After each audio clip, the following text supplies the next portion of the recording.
Marco on the beat.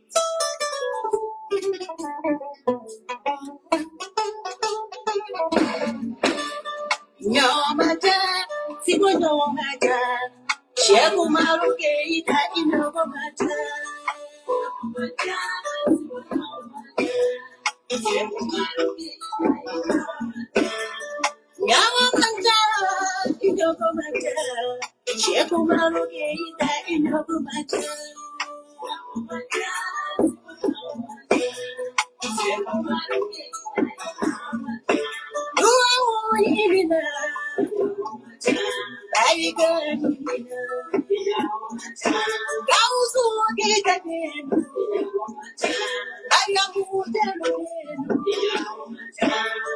Nyomata, sigo nyomata. Shego maruke ita inogo mata.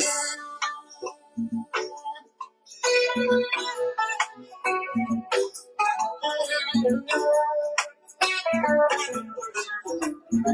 I got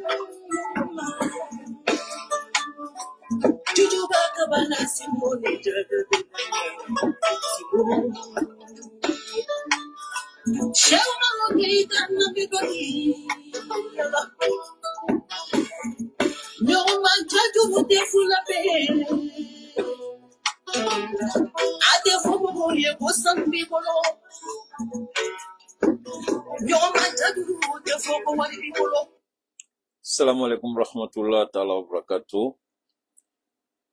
Je voudrais vous demander de faire un maximum d'efforts pour faire en sorte que ceux qui ne sont pas actuellement connectés avec nous puissent recevoir la notification.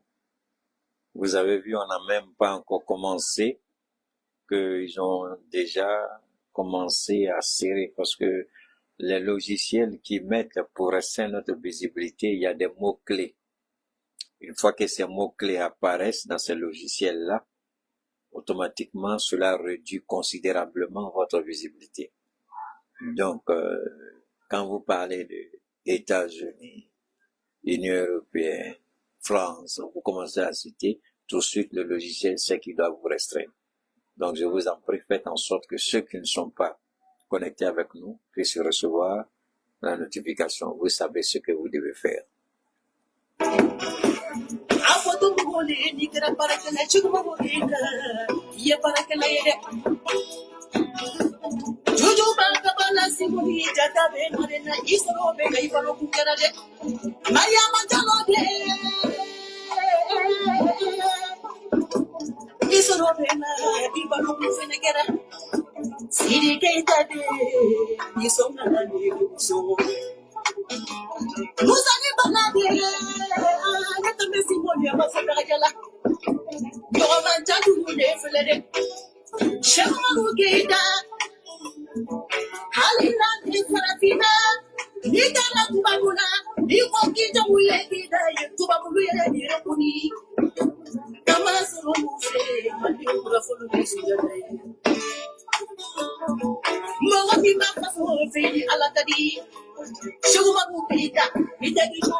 Malian nation politique.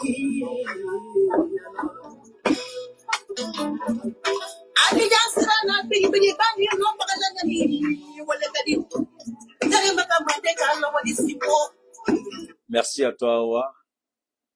Merci à cette grande dame, à la voix suave, à la voix dulcinée, à la voix enveloppée, à la voix sensuelle, émotionnelle et touchante. Merci beaucoup, Mbako Diabaté Awa. Je ne cesserai de le dire, que Dieu te le rende au centuple. Salam alaikum, rahmatullah, à chacun de vous, à chacun de nous. Déjà, demain c'est vendredi, Inch'Allah. Juma Mubarak à ceux qui sont déjà vendredi et à ceux qui vont entrer aussi dans le vendredi.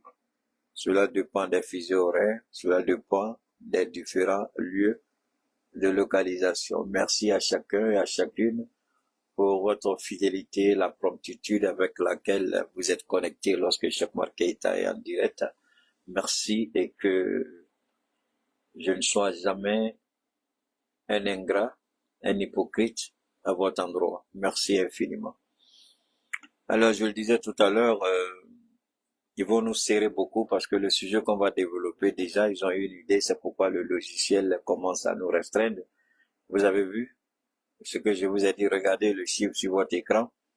Vous allez vous rendre compte que je fais exprès pour déjouer tous les pronostics. Maintenant, très souvent, je sors chaque 2 jours pour voir comment je peux anticiper. Mais je crois qu'ils se sont tellement préparés contre nous. Regardez, on bouge même pas, hein. Regardez le chiffre sur votre écran, il bouge même pas. Depuis on parle, c'est là et ça bouge pas. Est-ce que vous pensez honnêtement que ça, c'est Keïta? Non. Continuez de faire monter, continuez de faire monter la puissance. Alors, aujourd'hui, nous allons développer, ah Dieu est bon. D'abord, il y a quelqu'un, pas quelqu'un, il y a certaines personnes qui m'ont, pendant que le ministre Togo, les Béninois était en conférence de presse avec la société chinoise, l'ambassadeur de Chine, le représentant de la compagnie au Bénin, on m'a envoyé le lien pour dire Keïta, tu es vraiment un génie. Tu es vraiment béni de Dieu. Tu es béni de tes parents. Tu avais déjà prévu le scénario. Il y a eu un rétropédalage. Et je ne suis pas le seul, puisque Nicéphore Soglo, l'ancien président du Bénin que vous avez certainement entendu, lui-même s'est prononcé, il a dit que c'est vraiment bête et c'est idiot. Et puis ce qui m'a fait marrer un peu, ce sont les députés de la mouvance présidentielle du Bénin. Vraiment, peuple béninois, même si on veut vous aider, même si on veut se battre pour vous, vos représentants ont versé la honte sur vous, comme on dit dans notre jargon. Ils ont versé le bébé avec l'eau sale. Vos représentants au Bénin, les députés de la nation, sont une honte et une humiliation pour le peuple béninois. Je peux vous faire écouter leur intervention. La question que je me suis posée, souvent c'est ce que je vous dis toujours, et d'ailleurs le capitaine Ibrahim a dit, grand frère, tu as raison. Parler français et être un intellectuel, c'est pas la même chose. Se retrouver à une position et croire qu'on connaît, c'est pas la même chose. Alors, je commence à comprendre pourquoi le Bénin a tous les problèmes du monde pour pouvoir s'en sortir véritablement entre les mains de cet idiot appelé Patrice Talon. Quand vous écoutez les députés béninois parler, la question que je me pose, ou du moins ce que toutes les personnes sensées se sont posées comme question, est-ce que ces députés-là, ils comprennent un peu ce qu'eux-mêmes ils sont en train de dire là, ce qui sort de leur bouche, est-ce qu'ils comprennent même ce qu'eux-mêmes ils sont en train de dire, les députés béninois? Alors, tous comme des animaux, tous comme des ados-moutons, ils sortent et puis ils commencent à soutenir Patrice Talon sans faire preuve d'une certaine maturité et d'élévation d'esprit pour dire attention. Je ne dirai pas tous les députés puisqu'il y a l'opposition parlementaire, mais ceux qui ont pris la parole et qu'on a écouté. J'ai dit, mais ça n'en vaut pas la peine. Alors, aujourd'hui, ces députés ont jeté le discrédit sur le peuple béninois. Ces députés ont soutenu et défendu l'insoutenable et l'indéfendable.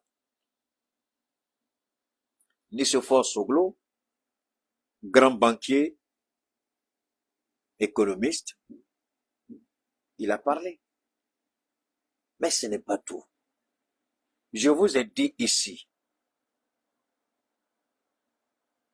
que quand vous prenez l'habitude, je vous donne un exemple, quand vous prenez l'habitude de ne pas respecter votre épouse, votre maman ou votre papa à la maison, vous prenez le temps de lui parler mal, l'insulter, l'humilier. Et alors quand vous vous retrouvez dehors, vous n'avez pas de scrupules, hein, c'est-à-dire que vous allez insulter papa et maman des autres jusqu'à ce que quelqu'un vous recadre dehors pour dire hey, moi, mon papa, ma maman, là, on n'insulte pas, on va vous sonner. C'est là quand vous allez rentrer chez vous, peut-être que vous allez arrêter d'insulter votre papa et puis vos mamans. Alors,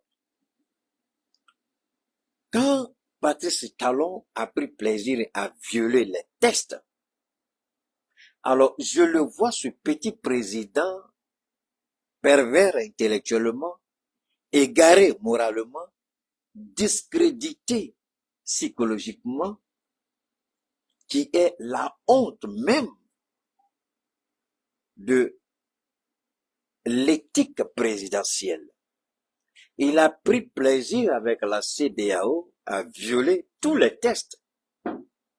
Et cette fois-ci, le ministre Lamine Zen a sorti un seul paragraphe et votre serviteur a dit, il y a deux options.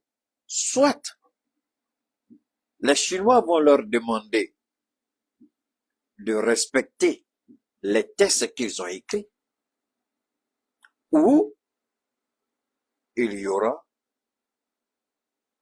on va forcer le Bénin à travers la juridiction internationale.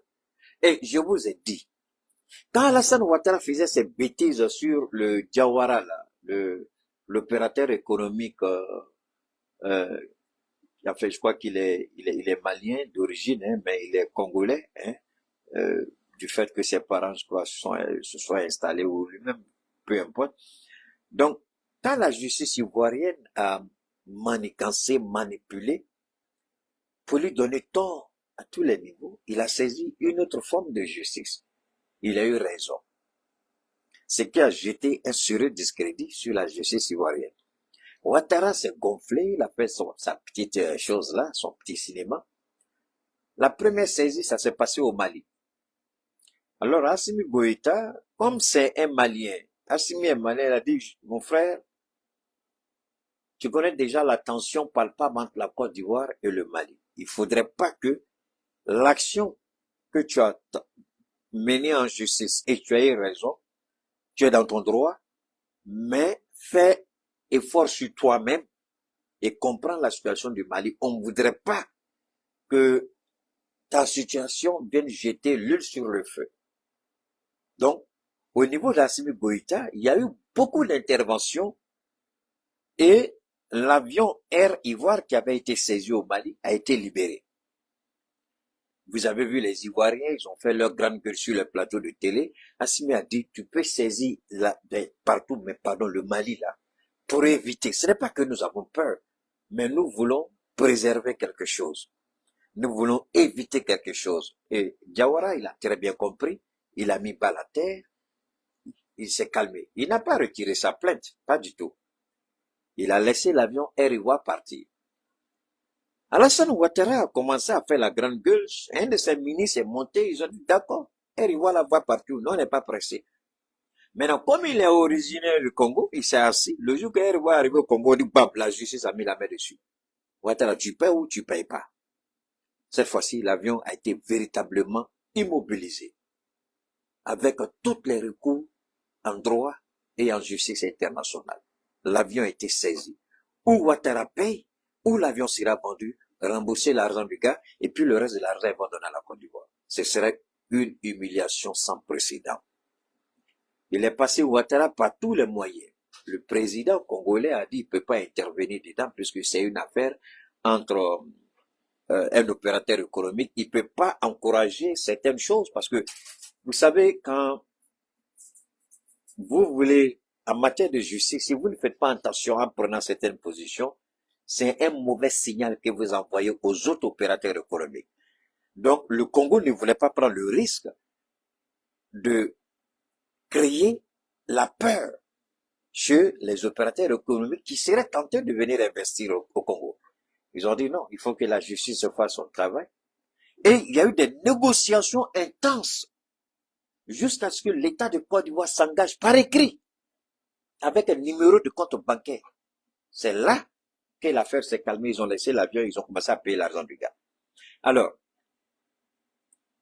quand vous regardez, je vous dis tout ça pourquoi. La dernière fois, je vous ai dit la même chose. Je répète ça aujourd'hui. En d'autres termes, quand un État devient un État voyou, il y a plusieurs façons de mettre la main sur l'État, sur les avoirs de l'État, pour que l'État paye. Alors, le Bénin qui faisait la grande gueule, c'est pourquoi j'ai regardé ces députés minables, médiocres, ridicules, qui sont inconscients, incohérents, qui sont égarés, c'est pervers, moi je le dis. Sinon, ils savent que le Bénin a des avoirs, qu'on peut saisir, que la Chine peut saisir. Si le droit donne raison à la Chine, les dégâts qui seront causés, la Chine, le Bénin va tout payer. Donc, il y a eu, les Chinois ont dit, on ne veut pas aller. Ils ont envoyé les experts. Ils ont sorti les documents. C'est vous qui avez rédigé ça.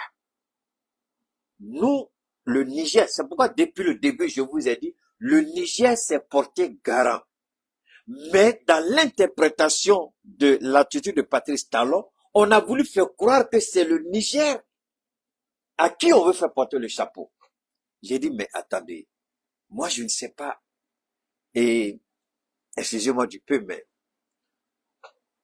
par moment quand vous vous retrouvez à un niveau de compréhension, comme le dit souvent mon fils, il dit tonton, toi, c'est à la seconde. Quand quelque chose de toi, à la seconde, tu comprends tout de suite. Mais nous autres, là, les autres, là, on prend du temps pour comprendre. Donc, il faut comprendre que tout le monde ne peut pas être comme toi. C'est la vérité. Est-ce que c'était compliqué de comprendre? L'Africain est émotionnel et émotif. L'Africain met toujours la raison de côté. C'est quand on le sonne qu'il vient à la raison. Tous ces députés béninois, c'est avec émotion qu'ils se sont exprimés. Ils n'ont pas voulu comprendre, ils n'ont pas voulu laisser la raison guider leur intellect. Ils se sont laissés emporter par l'émotion et les mensonges de leur président, menteur Patrice Talon. Les Chinois sont venus, ils ont dit attention. Et le Niger a gagné 2 batailles de poids ce mois-ci. 2 batailles. C'est là on vous dit, quand vous êtes béni de Dieu, béni de vos parents, et une armée n'a qu'à s'élever contre vous. Vous allez mettre ça KO. Ceux qui sont à la tête du Niger, là, c'est pas des enfants maudits. C'est pas des ratés. C'est pas des voleurs. C'est pas des criminels. Raison pour laquelle ils sont en train de remporter toutes les batailles diplomatiques, économiques, tout ce que vous voulez. Donc, le Niger sera aujourd'hui le centre d'intérêt de notre intervention. Le premier combat, c'est celui du Bénin, qui a été remporté par le Niger, même si le Bénin a essayé de se... C'est-à-dire que c'est avec une honte. Parce que vous allez écouter le ministre béninois. Je le regardais, j'ai dit, celui-là, c'est un ministre. Vraiment, je comprends que nos États soient des piètres États. Un ministre qui refuse de reconnaître sa bêtise et qui essaie de se faire passer comme ça, il veut se faire passer comme des braves tiers, comme Alassane Ouattara à l'époque, face à Diawara. Un seul garçon, il a mis Alassane Ouattara KO, il a mis l'État de Côte d'Ivoire KO. Un seul garçon, Diawara, Oumar Diawara, le seul, il a mis la Côte d'Ivoire KO. Ouattara a payé. L'État de Côte d'Ivoire paye aujourd'hui le crédit du gars. Tout l'argent qu'ils ont détourné, là, le gars, il a récupéré. Il dit, c'est l'argent de maudit, vous allez manger. L'argent de quelqu'un qui a fait comme ça, vous allez manger, vous allez payer. C'est la même chose. Patrice Talon, il est humilié. Il a honte. C'est lui qui a fait l'annonce. Maintenant, humilié, il envoie son ministre parler à son nom. Humilié, il envoie ses députés essayer de plaider une cause qui est perdue d'avance. Quelle honte, quelle humiliation. C'est ridicule, c'est répugnant. Et c'est ça l'Afrique. Merci à vous, où que vous soyez, quel que soit vos lieux de résidence. Merci pour vos encouragements. N'oubliez pas d'être une bénédiction pour d'autres. Partagez, pompez les cœurs et les pouces bleus. On y va. Patrice Talon, dans les propos, il dit, Patrice, je parle de Patrice Talon, hein, il dit, on ne peut pas accepter. On a ouvert notre frontière, pourquoi ils gardent leurs frontières fermées? Quand les produits béninois arrivent à la frontière, on les empêche de rentrer, on fait ceci, le Bénin, et puis regardez l'idiotie d'un président pervers et égaré, un président qui n'a aucun. C'est-à-dire, la substance de ce président est médiocre. Il dit le Bénin est devenu exportateur de produits, je sais pas moi, céréaliers ou bien quoi. Le Bénin exporte quoi? Le Bénin exporte combien? Alors, c'est le Niger seul qui te fait dire que le Bénin est devenu un pays exportateur. Alors, c'est gros mensonge juste pour camoufler son échec politique. Le Bénin est devenu, mais qu'il sorte les chiffres, qu'il sorte la balance commerciale du Bénin. C'est là qu'on connaît la vérité. Qu'ils sortent les chiffres. Il ne suffit pas de venir dire le Bénin est devenu un pays exportateur. Quels sont les chiffres? Que disent les chiffres? Parce que les chiffres ne mentent pas. Qu'ils sortent les chiffres pour que les Béninois se rendent compte qu'effectivement leur pays est devenu un pays exportateur. Qu'ils apportent les chiffres pour que les Béninois puissent comprendre. Alors, ce président Talon, il dit, le président Talon, je cherche en même temps que vous, hein. Bon, voilà, on va écouter ça. Et puis on va continuer. Hein? On va écouter ça, ça fait rire quoi. On va les écouter. Les députés béninois, on va les écouter. Notre pays, faut-il le rappeler, Attendez, hein? a longuement plaidé pour la levée des sanctions décidées contre le Niger, ne serait-ce que Ah, on va écouter. pour des raisons humanitaires. Et regardez, hein? C'est ensuite Raison humanitaire. Vous voyez comment les Africains sont médiocres, sont inutiles, sont idiots, et non comme ça, c'est un député. Raison humanitaire. Mais pendant ce temps, il n'y a pas de cas humanitaire au Bénin. Pendant ce temps, le Béninois végète. Pendant ce temps, le Béninois crève de faim. Pendant ce temps, il n'y a pas de travail au Bénin. Pendant ce temps, les gens se cherchent. C'est un pays opulent, un pays riche, un pays qui peut regarder d'autres pays pour dire pour des besoins humanitaires, voilà ce que je peux faire pour vous. Mais tu es pauvre, tu n'as rien, tu es sous-développé et toi tu nous parles de besoins humanitaires. Au lieu de besoins humanitaires au Bénin, ah non, pardon, au Niger. Mais pourquoi tu ne mets pas cette bonne initiative humanitaire au Bénin? Pourquoi tu ne transformes pas cette politique humanitaire que tu veux manifester au Niger? Pourquoi tu ne l'appliques pas en politique sociale dans ton propre pays? Pourquoi? Pourquoi les Africains sont médiocres, menteurs et corrompus? Est-ce que le Niger a dit qu'il a besoin d'humanisme de la part du Bénin? C'est la question. C'est la question. Voilà des idiots. Et puis lui là, je voudrais que vous regardiez bien le visage de ce monsieur-là. C'est... Attendez, vous allez bien regarder son visage. la promptitude du Bénin à ouvrir sa frontière. Voilà, ce monsieur-là, j'espère que vous allez peut-être le reconnaître un tout petit peu. Voilà la déchéance morale du Bénin. La déchéance intellectuelle. La confusion morale. Il défend la CEDEAO qui a violé tous les tests. Mais vous allez l'écouter et vous rendre compte que celui-là même, il est la malédiction incarnée. Je dis bien, il est la malédiction incarnée. Je vais vous laisser écouter. Dès la levée des sanctions par la CEDEAO, c'est enfin la disponibilité manifestée par le gouvernement pour la relance de la coopération entre nos deux États à travers l'envoi de messages aux dirigeants nigériens, mais aussi et surtout en dépêchant à Niamey son chef de la diplomatie. Malheureusement, toutes ces preuves de bonne volonté sont restées sans suite.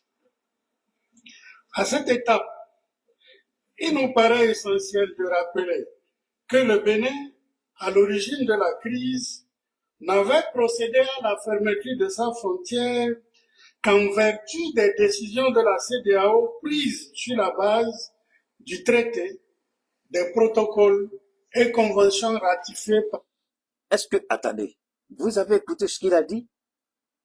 Je vous en prie, je vais ramener ça en arrière. Écoutez le français de cette merde, cette canaille, ce raté, ce vaurien de député. Il dit que les décisions de la CEDEAO étaient des décisions, les sanctions sont légitimées et juridiquement il y a une base. Alors que tout le monde a passé le temps à dire, mais il ne peut pas nous donner un seul texte de la CEDEAO qui donne le droit à la CEDEAO de sanctionner un État membre. Pire, programmer, ordonner une intervention militaire. La CEDEAO est une organisation économique, essentiellement économique, non politique. Mais la CEDEAO a été manipulée. Cette canaille-là, cet idiot, ce pervers, il oublie que toutes les décisions de la CEDEAO étaient d'abord décidées et dictées par la France. Quand vous voyez des merdes comme ça, au sein de la maison du peuple, mentir devant le peuple, la bassesse, la déchéance atteint un niveau incommensurable au Bénin. Alors on comprend qui est réellement Patrice Talon s'il est soutenu par ces genres de personnes.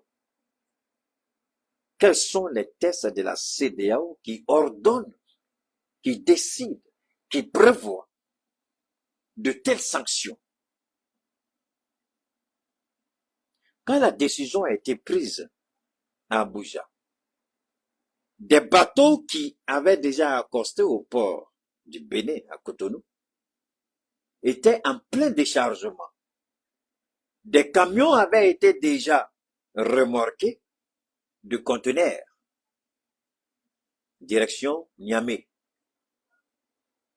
Il veut nous faire croire ici que le Niger est ingrat. Il est bon qu'on revienne un peu sur ces éléments-là. Il veut nous faire croire ici que le Bénin a toujours été de bonne foi. Mais à cette merde, cette canaille, je vais lui poser une seule question. Si le Bénin voulait être véritablement ce pays-là, disposé, il nous parle de titres humanitaires, les médicaments, des pharmacies qui attendaient leur approvisionnement, des malades qui attendaient leur traitement. Vous avez une idée du nombre de personnes qui sont mortes à cause de cette histoire de fermeture de courant, fermeture de frontières, coupure de courant? Combien de bébés prématurés sont morts quand des malades, des déréglés, des idiots, des psychopathes comme ça viennent nous mentir à la face? On ne peut pas se taire, on ne peut pas se calmer. Ces enfants qui sont morts là, c'est pas des êtres humains. Ces femmes enceintes qui sont mortes sur les tables d'opération, c'est pas des personnes. Ces personnes vulnérables qui attendaient leur traitement, qui n'ont pas pu les avoir parce que la frontière a été fermée, ça, C'est de cette CEDEAO-là qui nous parle. C'est ce Bénin-là, de Patrice Talon qu'il défend. Vous allez vous justifier avec toutes les excuses possibles, mais je prie Dieu que vous ne mourrez pas. Parce que le jour où vous allez mourir, vous allez rendre compte. C'est pas une affaire de politique. Même la plus petite situation, aussi infime soit-elle, Dieu tiendra toujours quelqu'un responsable de quelque chose. Aucune action ne sera fortuite devant le regard de l'Éternel. Politique ou pas politique, Dieu ne rentre pas dedans. Quelle a été votre attitude à l'endroit de votre prochain? Voilà le jugement de Dieu. Que ce soit dans le cadre politique, que ce soit dans le cadre familial, Dieu s'en fout éperdument. Est-ce que vous avez été bon pour l'autre? Voilà ce que Dieu va regarder. Ce idiot-là, j'espère qu'il va pas à l'église. Cette merde-là, j'espère qu'il a une famille. Et je souhaite qu'il ne vive pas ce que les Nigériens ont vécu. Qu'ils ne connaissent pas la douleur de ce mari qui a perdu sa femme et son enfant sous la table d'opération. Quand vous venez vous arrêter à cause de la politique pour dire du n'importe quoi, pour vomir vos venins, on a le droit de vous recadrer. Donc, voilà ce que le Bénin a fait. Et ensuite, on va revenir encore ici.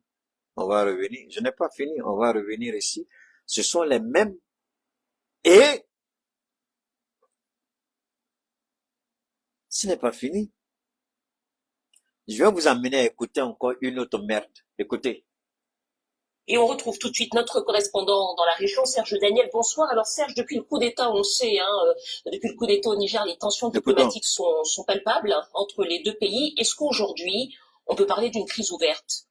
Ah oui, tout à fait, c'est une crise ouverte entre deux pays, l'un dirigé par un militaire putschiste, le Niger, et l'autre par un homme d'affaires qui sait ce que sont les affaires.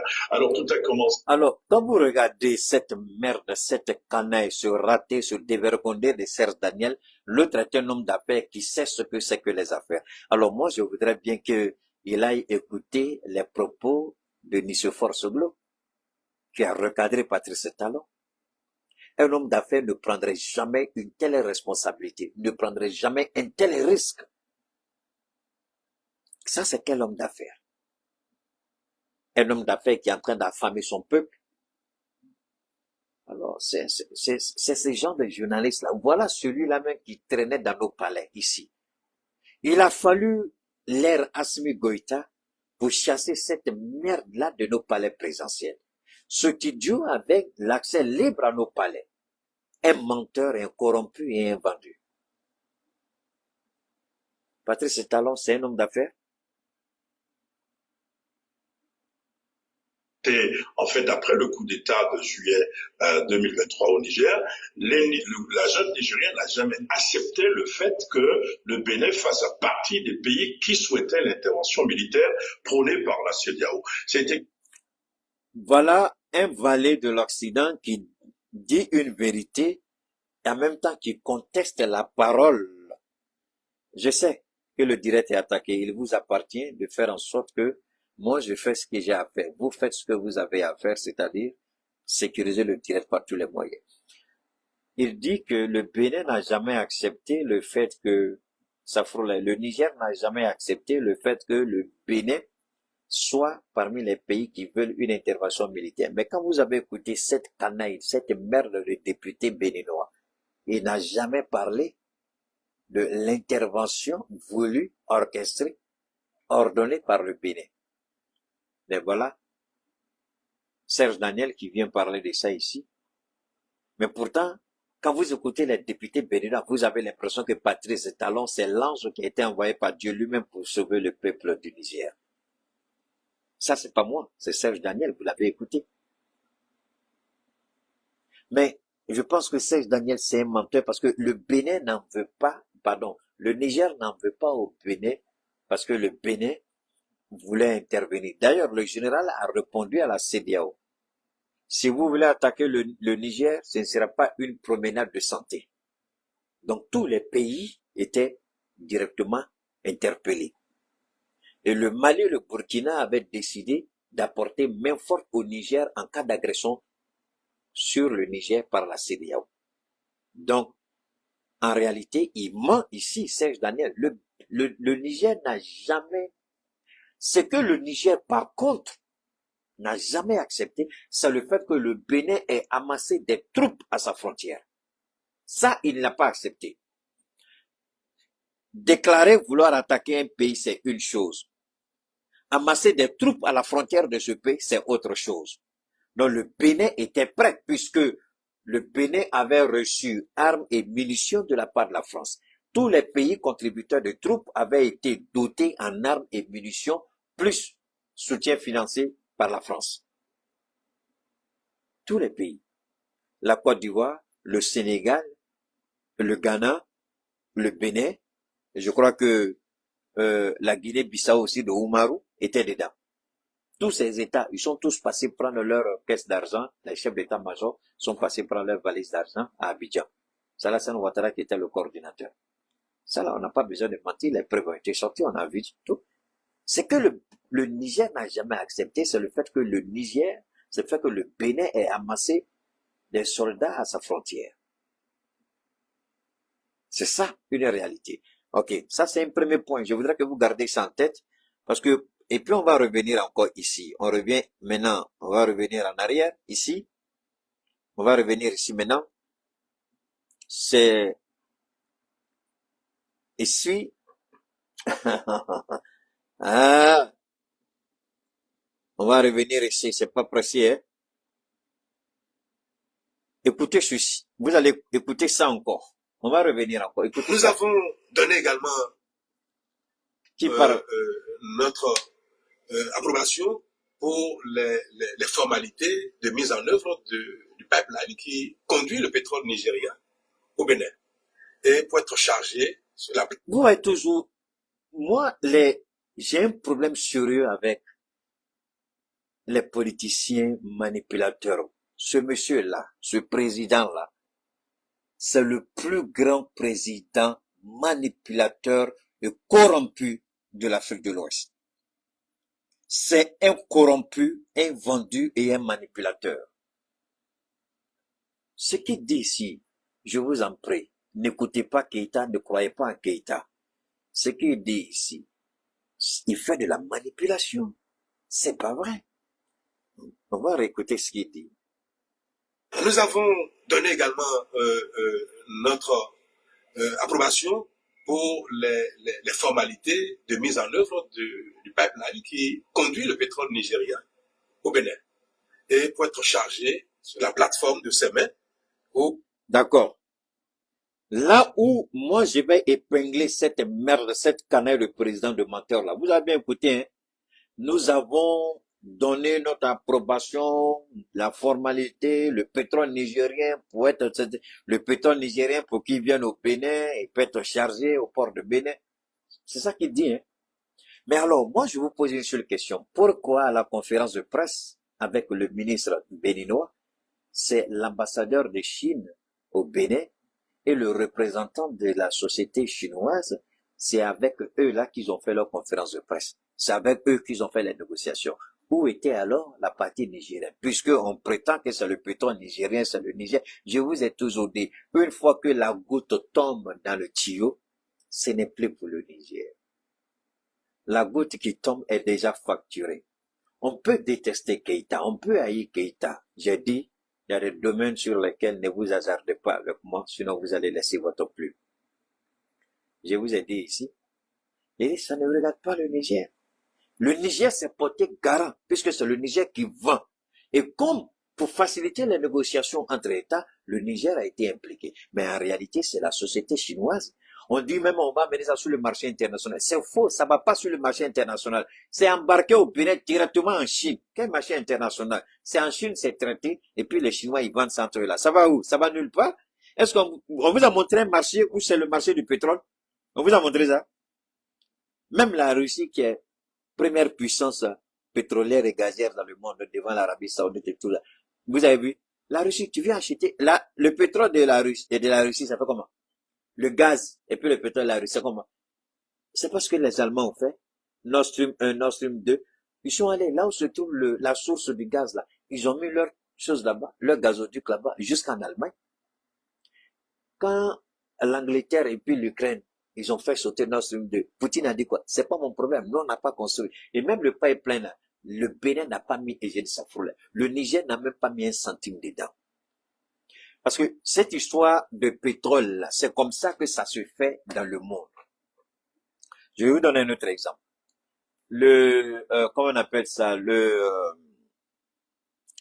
Il y a deux gazoducs en ce moment. Un pour le Maroc, l'autre pour l'Algérie. Alors, vous croyez que c'est le Nigeria qui est en train de financer le gazoduc là qui va quitter au Nigeria pour aller au Maroc? Non. C'est le Maroc qui achète ça avec le Nigeria. Et le Maroc, c'est le Maroc qui finance à 100% le gazoduc là, c'est-à-dire les pipelines, les tuyaux dans lesquels le gaz va circuler du Nigeria au Maroc. C'est le Maroc qui finance. Le Nigeria mais pas un centime dedans. C'est la même chose avec l'Algérie. L'Algérie fait transiter par le Niger. Donc, le Niger aura un pourcentage sur le gaz algérien qui va passer sur le territoire nigérien. Mais en aucun moment, le Niger, quels que soient les changements de régime, quelles que soient les tensions entre le Niger et l'Algérie, en aucun moment, le Niger ne va bloquer le gazoduc. Jamais. C'est ce que le Bénin a fait. Donc le Bénin a renié sa propre signature. La question ici, ils mentent tous. Pétrole nigérien, pétrole ceci. Non, ce n'est le pipeline là. Le Niger n'a pas un centime dedans. C'est la société. Le Niger devient tout simplement. Le Niger dit quoi? Les Chinois, on est d'accord? Le Niger est d'accord. Nous, vous voulez exploiter, d'accord, on devient associé. C'est comme chose, ça veut dire, le code minier, c'est la même chose que le Mali a fait. Ça veut dire quoi? Le Mali dit, avant, c'était l'histoire de 10%. Le Mali dit, ce n'est plus 10%. Quand vous venez vous découvrir, vous allez exploiter, le Mali dit, d'accord, la première exploitation, d'abord, le Mali a 20%. C'est un exemple que je donne. Et maintenant, quand ça va sur le marché, ça veut dire, vous, le Mali a un premier 20%. Et puis, il y a un autre 15% ou un autre 20% encore, je ne sais pas trop comment ils ont dit, je connais pas, mais à peu près quelque chose comme ça. Donc, le Niger dit, attention, vous n'allez pas tout prendre. Nous serons actionnaires dedans. Donc, le Niger devient actionnaire avec la société chinoise. Mais c'est la société chinoise qui détient la majorité des actions. Et c'est elle qui finance. Et c'est elle qui entreprend. Seulement le Niger dit, je ne serai pas perdant. Il faut que j'aie ma part dedans. Ils sont tombés d'accord sur un pourcentage qui revient de droit au Niger. Évidemment, dans son attitude, l'idiot, il croit qu'il peut mettre la pression, alors que le premier ministre, c'est attention, c'est un chevronné, c'est une tête pleine. Vous croyez que Tiani, il allait le chercher pour rien? Quelle était la fonction de Lamine Zen avant d'être Premier ministre? Renseignez-vous, quelle fonction il occupait. Il connaît, dans ce domaine-là, il maîtrise mieux que Patrice Talon. C'est pourquoi il a dit, nous, on va pas intervenir. On va laisser la société chinoise gérer ça avec vous, les Béninois. Nous, on n'a rien à voir dedans. Quoi qu'il en soit, on va pas ouvrir notre frontière pour des raisons sécuritaires, ce qui est totalement vrai. Maintenant, quand les gens ont commencé à parler, le résultat qu'ils cherchaient, ils ont perdu ça. Le soutien qu'ils voulaient, la population a dit non. Donc Patrice Talon a perdu la première, je dirais pas la première bataille, mais il a perdu le premier combat pour la simple bonne raison que il y a un document, parce que on dit bon d'accord, on va laisser le document aux avocats, aux juristes de l'État béninois de regarder les clauses du contrat. Ce que Talon veut faire, est-ce que juridiquement c'est possible? Parce que quand les Chinois viennent investir dans votre pays, ils prennent toutes les dispositions pour protéger leur investissement. Donc, il y a une juridiction internationale qui veille sur les financements étrangers dans les pays. Cette justice, elle est là. C'est une justice internationale. Je crois une justice, la justice internationale d'arbitrage. Quelque chose comme ça. Donc, cette justice-là existe. S'il y a un conflit entre deux États, un conflit entre un partenaire et un État, la Cour de justice là est saisie automatiquement avec tous les documents et preuves à l'appui. Si vous perdez, si vous ne faites pas attention, vous perdez le procès, les Ivoiriens peuvent se rappeler le ministre Thierry Henry, je crois. Il était chef de cabinet d'Alassane Ouattara, il était le directeur d'une banque au Bénin. J'oublie le nom de la banque au Bénin, l'Ivoirien là, il est un peu métissé comme ça. Et puis, il a fait réaliser tellement de profits énormes que quand il partait, la banque s'est sentie frustrée et la banque dit qu'il a enregistré des pertes. Donc, il décide, pendant qu'il était encore, il travaillait avec Ouattara, il était toujours dans la banque et puis on l'a licencié. Il a porté plainte. Et quand il a porté plainte, d'abord c'était au niveau de la Côte d'Ivoire, je crois bien, il a gagné face à la banque. Et la banque devait lui verser, c'était beaucoup, c'est des centaines de milliards, je vous dis. Pour une seule personne, moi je dis, wow, si on retire ça de l'argent de la banque là, combien vont rester? La banque, elle a refusé, elle dit qu'elle n'est pas d'accord. Maintenant, la banque prend l'affaire et puis la banque, je ne sais pas si c'est la banque ou bien lui, ils vont se retrouver devant cette juridiction internationale, je crois que c'est à Londres. Ils vont là-bas, après le délibéré, ils ont frappé la banque, c'est-à-dire que l'argent que on avait demandé de lui donner. En Angleterre, en Europe, là-bas, ils ont multiplié ça par 2. Je crois que c'était une histoire de 50, ils ont multiplié. Et le monsieur s'est retrouvé, je ne sais même pas jusqu'à sa mort s'il pourra finir de manger cet argent. La banque doit lui payer ça. Et si la banque ne paye pas, ils vont saisir tous les avoirs de la banque à travers le monde. Et la banque s'est engagée à payer à ce monsieur-là. C'est-à-dire, il travaille pas le gars là. L'avenir en tout cas, je ne sais pas comment il va devenir pauvre, mais ça, l'argent, en tout cas, c'est pour lui. C'est la même chose. Quand vous faites des bêtises, Patrice Sabouka, je regarde cette Daniel, cette canaille, cette merde-là, il dit c'est un homme d'affaires qui sait ce qu'il veut. Il ne connaît rien. Sinon, il ne va pas prendre ce risque-là. Parce que l'État béninois allait payer l'argent aux Chinois pendant 10 ans sans finir de payer l'argent. Si les gens voulaient frapper. Donc, ils ont présenté des situations. Vous voulez qu'on aille au procès? On ira au procès. C'est votre signature, monsieur le président. Vous voulez qu'on aille au procès? On ira au procès. Auquel cas, ouvrez la frontière. Maintenant, voilà la technique qu'ils ont fait. Après avoir été humiliés, après qu'ils se soient ressaisis, ils disent, voilà, attends, hein, c'est pas fini. Voilà ce qu'ils ont dit ici. Attendez, je vais vous faire écouter. Voilà, écoutons ici. Voilà le ministre. On va écouter le ministre ici. Mesdames et messieurs les journalistes, bonsoir et bienvenue à ce que que j'anime pour nous parler de l'état général de la scène ici. La maison mère de la Cour des en charge de la construction et l'exploitation du pipeline d'exploitation. Écoutez bien.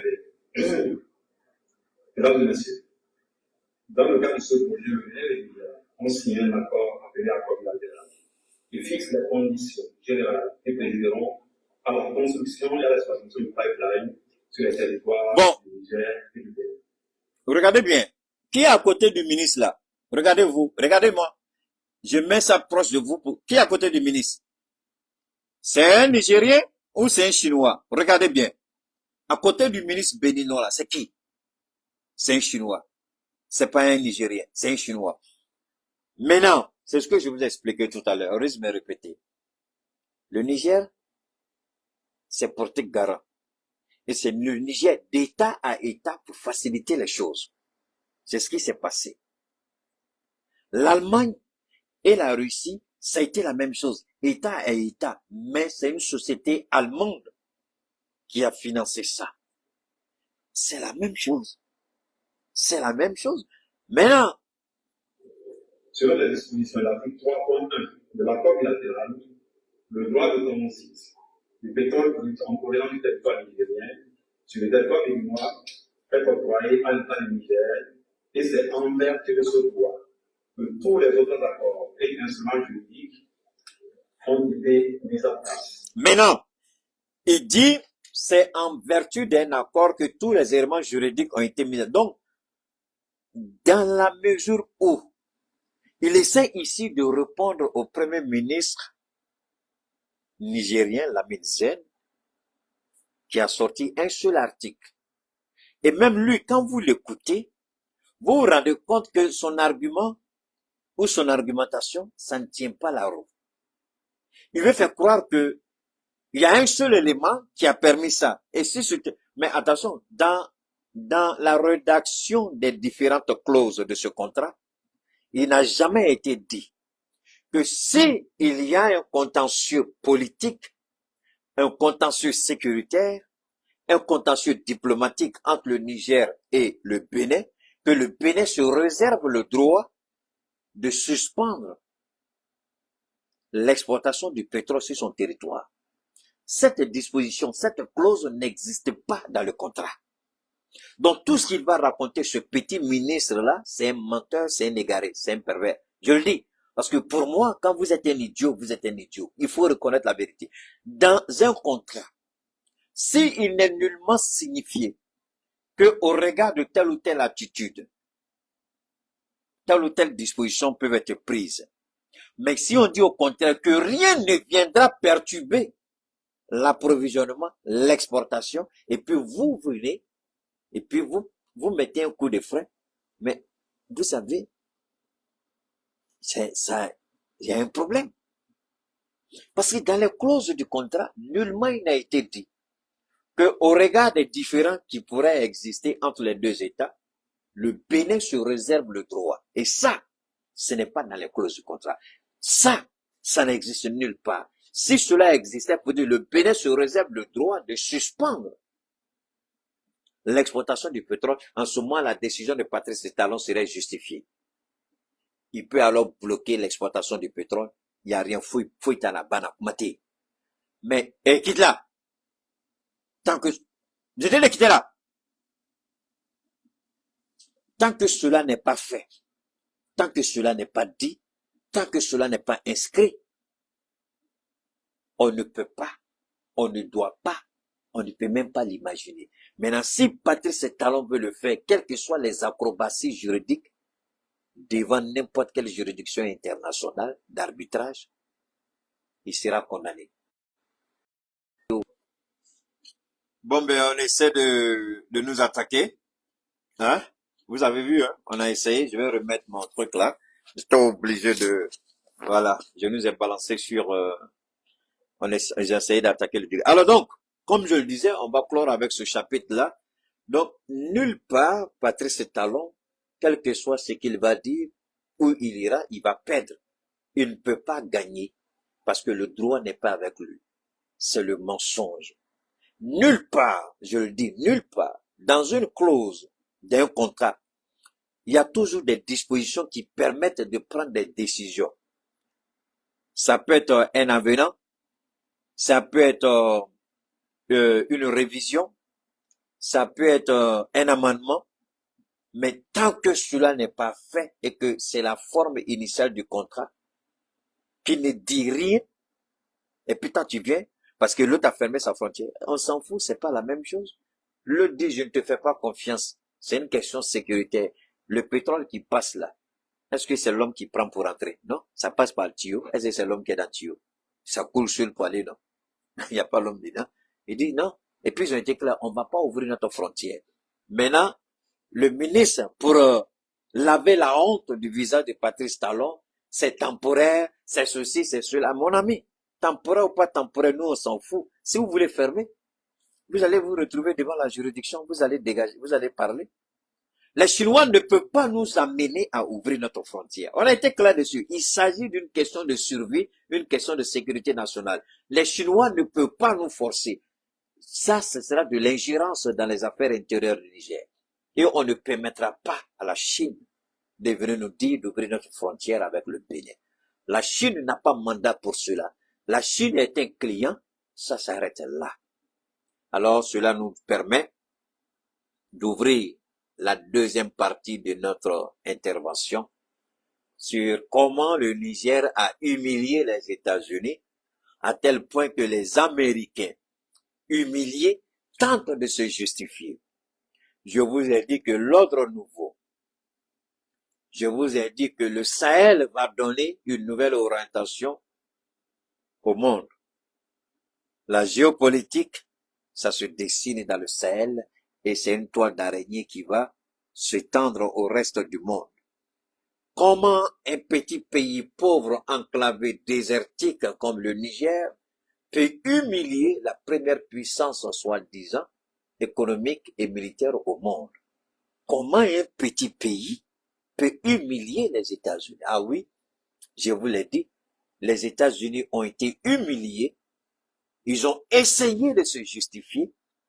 Ils ont essayé d'éviter de se retrouver devant le Congrès, devant les sénateurs. Ils ont menti, ils ont menti, ils ont menti et menti.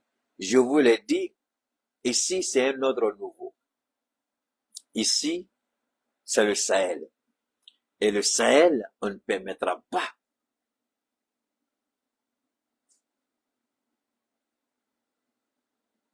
Alors donc ça c'est le Sahel. C'est le Niger. Comment le Niger est arrivé à humilier les Américains? Qu'est-ce que le Niger a fait? Keïta, toi aussi tu exagères bien, on te fait confiance, mais ici là, Keïta, comment le Niger peut humilier les Américains? Hein? D'accord? Keïta parle pas beaucoup. Keïta vous invite seulement à être un peu dipo, à être patient, et puis écoutez.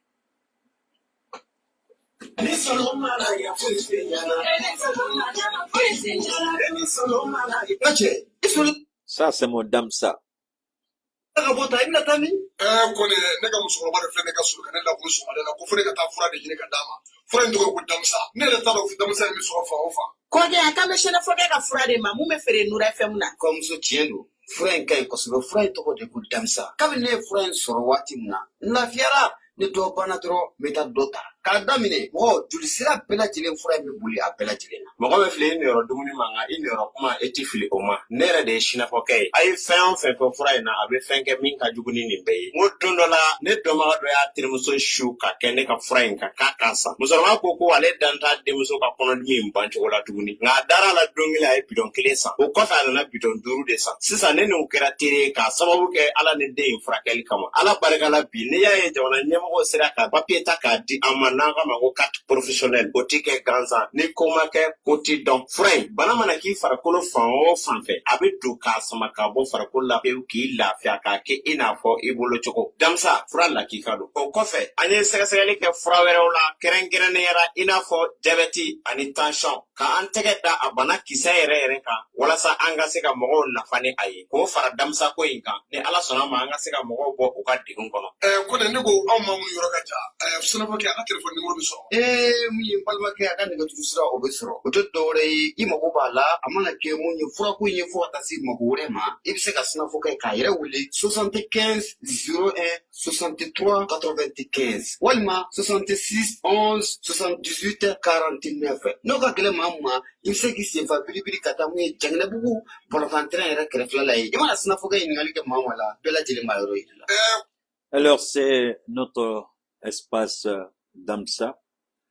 Vous savez, il y a une ambassadrice, je crois, française, qui est passée devant la commission, je ne sais pas quelle commission du Sénat. Est-ce que vous savez que on lui posait des questions sur cette histoire des sentiments anti-français, panafricanisme. Est-ce que vous savez que la dame là, elle a indirectement mentionné mon nom au Sénat français. Ça, je vous le dis, à cause de Damsa. Elle dit, il y a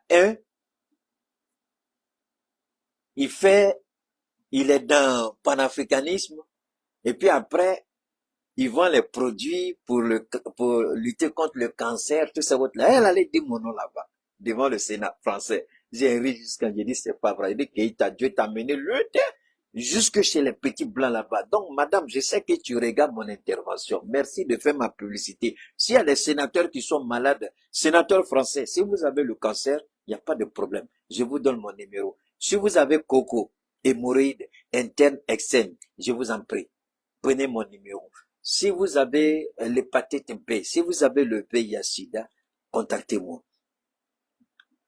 Parce que quand on va parler de Keïta au Sénat là-bas, c'est faux. Allez-y chercher la vidéo de la dame.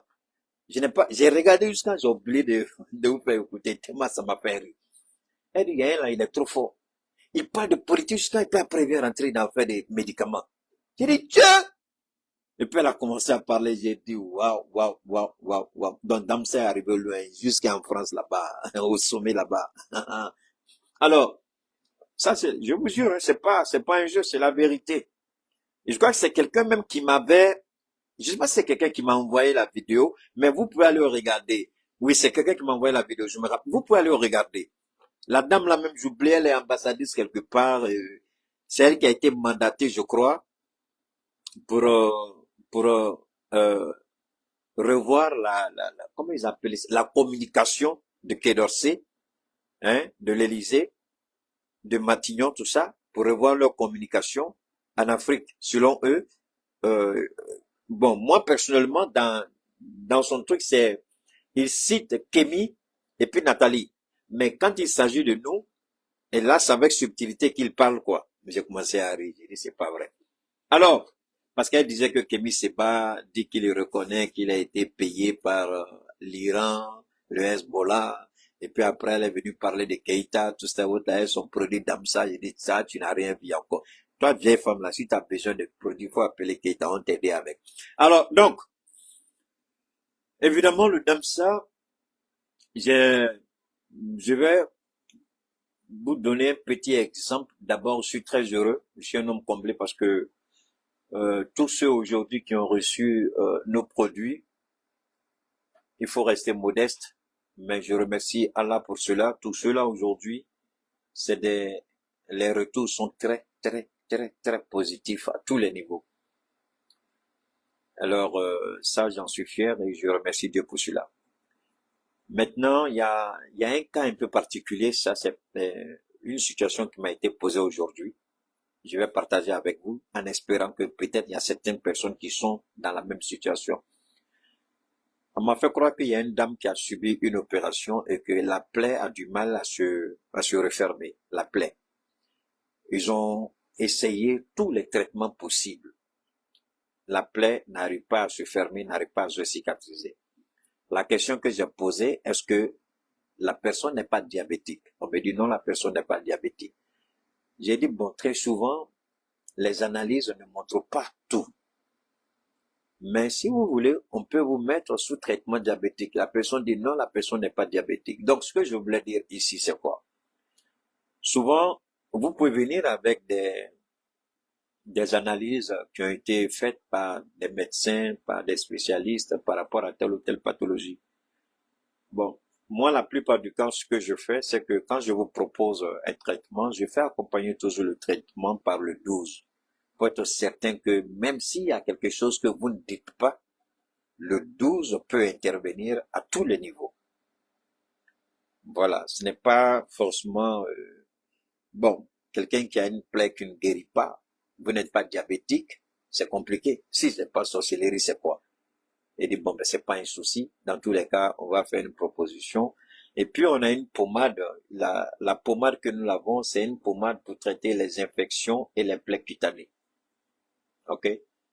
Voilà. Ça, c'est pour quelle que soit, la nature, hein, de l'infection cutanée, la pommade là, pour le moment, je n'ai pas encore vu une infection à ce niveau que la pommade là n'a pas cicatrisé. En ce qui me concerne, en tout cas, toutes les personnes à qui j'ai donné gratuitement, toutes les personnes à qui j'ai envoyé aussi qui ont acheté le produit, toutes les personnes ont eu satisfaction à ce niveau. Alors donc, que ce soit, on va revenir rapidement, que ce soit le VIH-Sida, que ce soit le cancer, que ce soit la drépanocytose, l'anémie, que ce soit l'insuffisance rénale, que ce soit les infections cardiaques ou pulmonaires, pneumonie et autres, que ce soit la prostate, les hémorroïdes, la constipation chronique, douleurs neuromusculaires, que ce soit au niveau de la, comme vous le dites, de colopathie, quelle que soit la nature, à l'exception de la mort, évidemment, par la grâce de Dieu, le damsa peut jouer un rôle assez significatif quant à vous apporter la guérison par rapport à des inquiétudes, par rapport à des pathologies ou des infections. Donc, très souvent, je parle du 12, qui a des vertus assez particulières que je conseille à tout le monde, surtout ceux qui ont fait les injections de Covid-19, que ce soit une injection de vaccin, que ce soit premier ou deux ou troisième vaccin. En tout cas, si vous avez fait vaccin pour le Covid, je vous conseille fortement le 12. Si vous êtes une mère porteuse, vous êtes en début, je vous conseille aussi fortement le 12. Alors, et puis, le 12, il agit à tous les niveaux, système immunitaire, régénération des cellules, et puis le sang qui est aussi épuré d'une certaine manière, et puis le 14 qui guérit pratiquement les pathologies chroniques, ce que vous appelez maladie, on peut pas guérir, on peut pas trouver la cause, on peut pas, le 14 associé au 12, opère des miracles à ce niveau-là. En tout cas, moi, personnellement, j'en suis fier parce que il y a des gens qui viennent souvent vers moi avec des pathologies que eux-mêmes, ils ont du mal à comprendre. Mais je vous jure que quand je leur donne la combinaison de deux, souvent, je ne donne pas la combinaison, mais très souvent, je donne. Pour la simple bonne raison que quand je donne et que vous acceptez d'acheter la combinaison du 14 et du 12, en tout cas, je n'ai pas encore donné ça à quelqu'un et puis la personne soit venue et que le retour soit négatif. Toutes les personnes qui ont reçu cette combinaison, ce cocktail-là, ont vanté les mérites du produit. Donc, franchement, je conseille cela à tout le monde. Et puis bon, le 12S, lui, sa spécialité, c'est le VIH-Sida, l'anémie, la drépanocytose. Ok? Bon, maintenant, vous pouvez dire, est-ce que le cancer, évidemment, qu'on traite le cancer, on traite et on vous guérit du cancer. Mais si c'est à un stade terminal, bon, souvent aussi, les gens, comme aujourd'hui, il y a quelqu'un qui me dit, je crois hier ou aujourd'hui, il me dit, il souffre de, je sais pas, je crois qu'il avait de la prostate, un truc comme ça. Et il me dit, mais, et la question qu'il pose, c'est de savoir si un seul traitement suffit pour guérir complètement de la prostate. Je dis, bon, ça dépend de la gravité de votre infection ou de votre pathologie. Si vous n'êtes pas sérieusement atteint, un seul traitement, ça suffit, comme la plupart de tous ceux qui nous appellent. Mais quand vous êtes sérieusement atteint, un seul traitement ne suffit pas.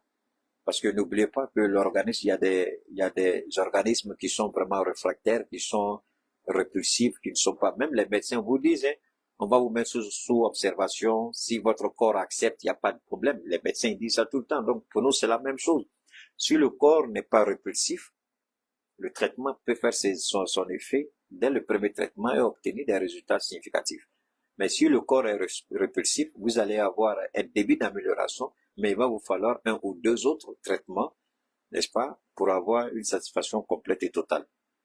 Donc, à tous les niveaux, dans tous les cas, vous avez à gagner parce que le DAMSA, même si vous n'allez jamais utiliser le DAMSA et ne pas avoir la satisfaction, quel que soit X alpha, il y a quelque chose quelque part que le DAMSA va soigner. Ça, c'est une certitude absolue.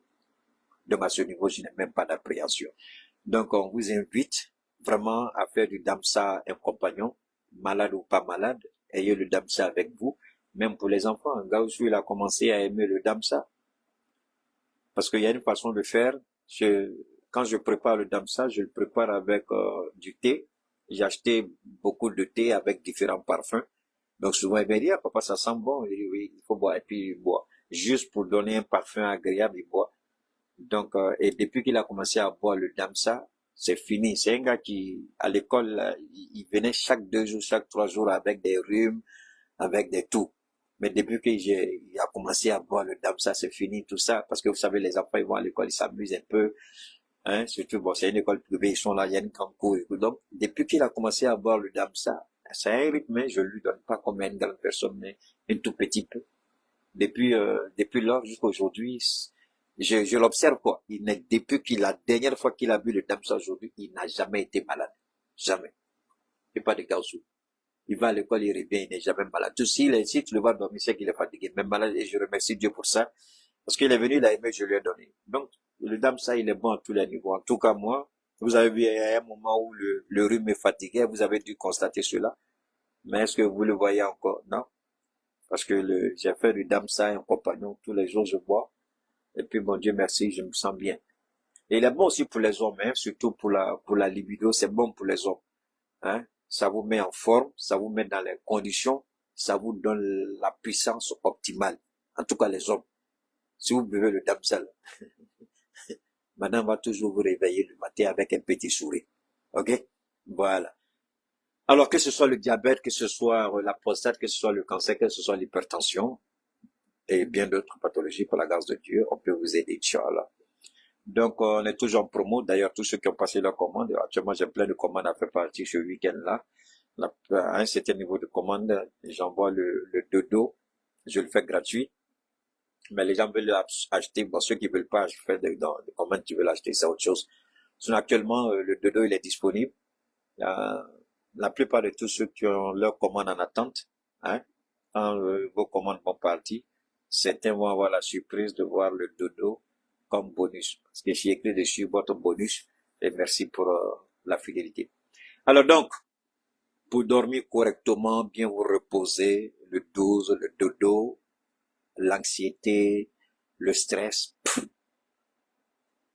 le rajeunissement, le 12, infection, pathologie, bon ben, le 6 est là, l'hypertension, le diabète, le 14, le 12 combiné, résultat impeccable.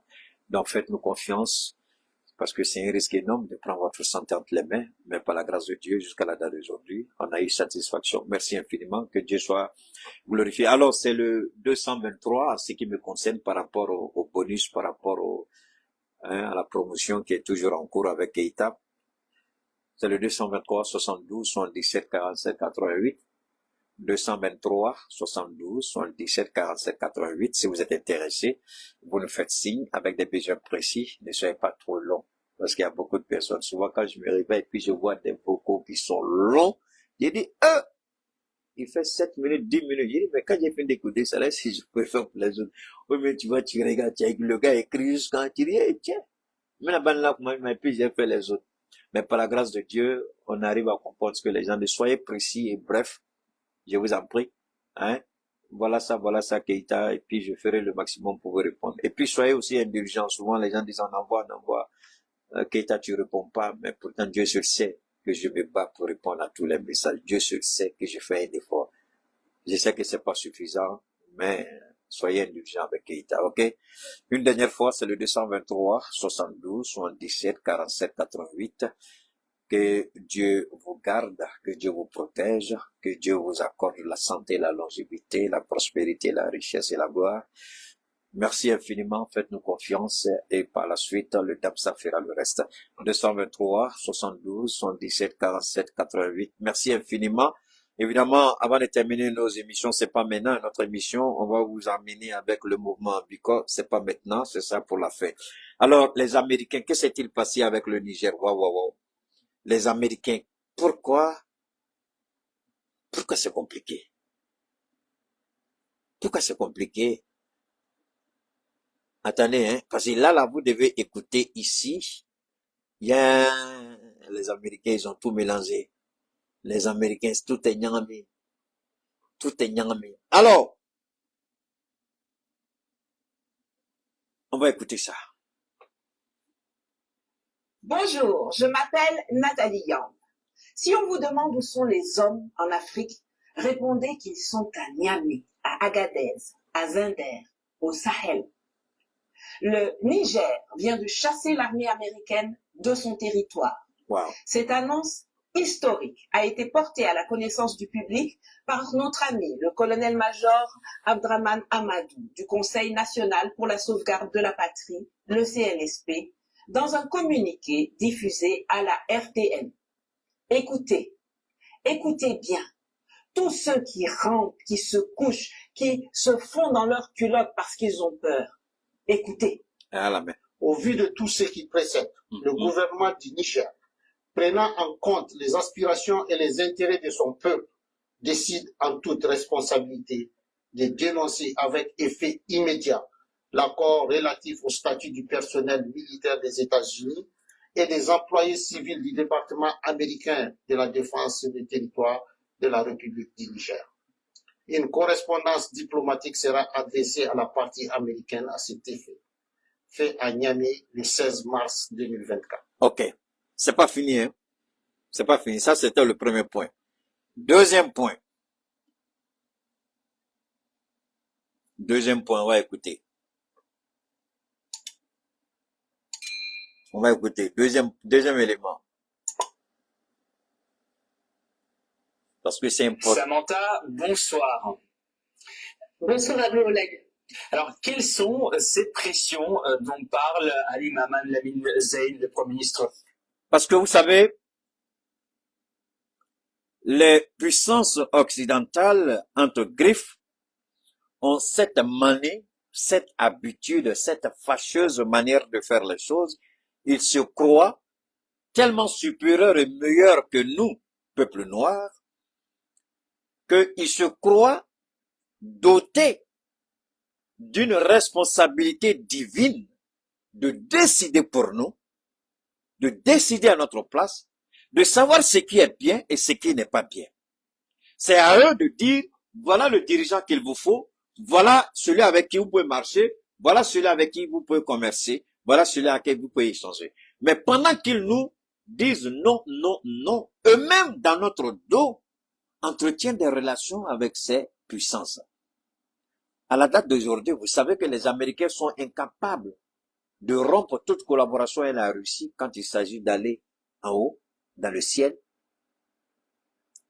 La Russie est le seul pays à la date d'aujourd'hui qui dispose de, comment on appelle ça, d'une station spatiale en haut là-bas, où vous allez, vous rester dedans et vous faites ce que vous avez. Même les Américains, ils vont à les Russes. Parce que souvent on dit, ils sont allés. Attention, c'est pas même place. Il y en a qui s'arrêtent en cours de route. Il y en a qui vont devant. La technologie de chacun amène chacun là où chacun doit aller. Mais les Russes, ils sont les champions. Les Américains, ils louent cette spatiale-là, avec les Russes. Et Keïta, t'es menteur, je vous en prie, dites, Keïta, tu mens. Mais que Dieu vous humilie, parce que quand vous allez chercher là, vous allez voir. Les Américains, jusqu'à la date d'aujourd'hui, quand la Russie voulait rompre ce truc-là avec les Américains, vous savez les tracasseries qui se sont déroulées en bas, pour ne pas que ça arrive, parce que si ça arrive, les Américains deviennent aveugles. Ils n'auront plus le contrôle dans le ciel. Et c'est la Russie seule qui détient cette technologie. Donc, ne croyez pas à tout ce qu'ils les racontent. Oh, micropuce par là, microprocesseur par là, gna chinois donne ici, il faut, c'est des conneries. Ça dit, ils essaient de ridiculiser. C'est ça, c'est ce qu'on appelle l'offensive diplomatique pour ternir l'image d'un concurrent sérieux, d'un adversaire sérieux. Donc, on veut nous faire croire que la Russie n'a pas les compétences ni les qualités pour faire ça, La Russie a besoin de la Chine, la Russie a besoin de l'Iran, la Russie a besoin, mais eux-mêmes Américains, ils ont besoin de la Russie, ils vont jamais dire ça. Mais alors que même, ce mois-ci, début de ce mois, il y a eu des cosmonautes américains, je crois il y avait combien d'Américains là, avec, je crois qu'ils étaient deux Russes avec 2 Américains. Ils sont partis. Donc la Russie, c'est un pays qui tient à la bonne moralité de ses relations diplomatiques. Elle va jamais dénoncer comme on le voit avec les autres qui se présentent comme des donneurs de leçons.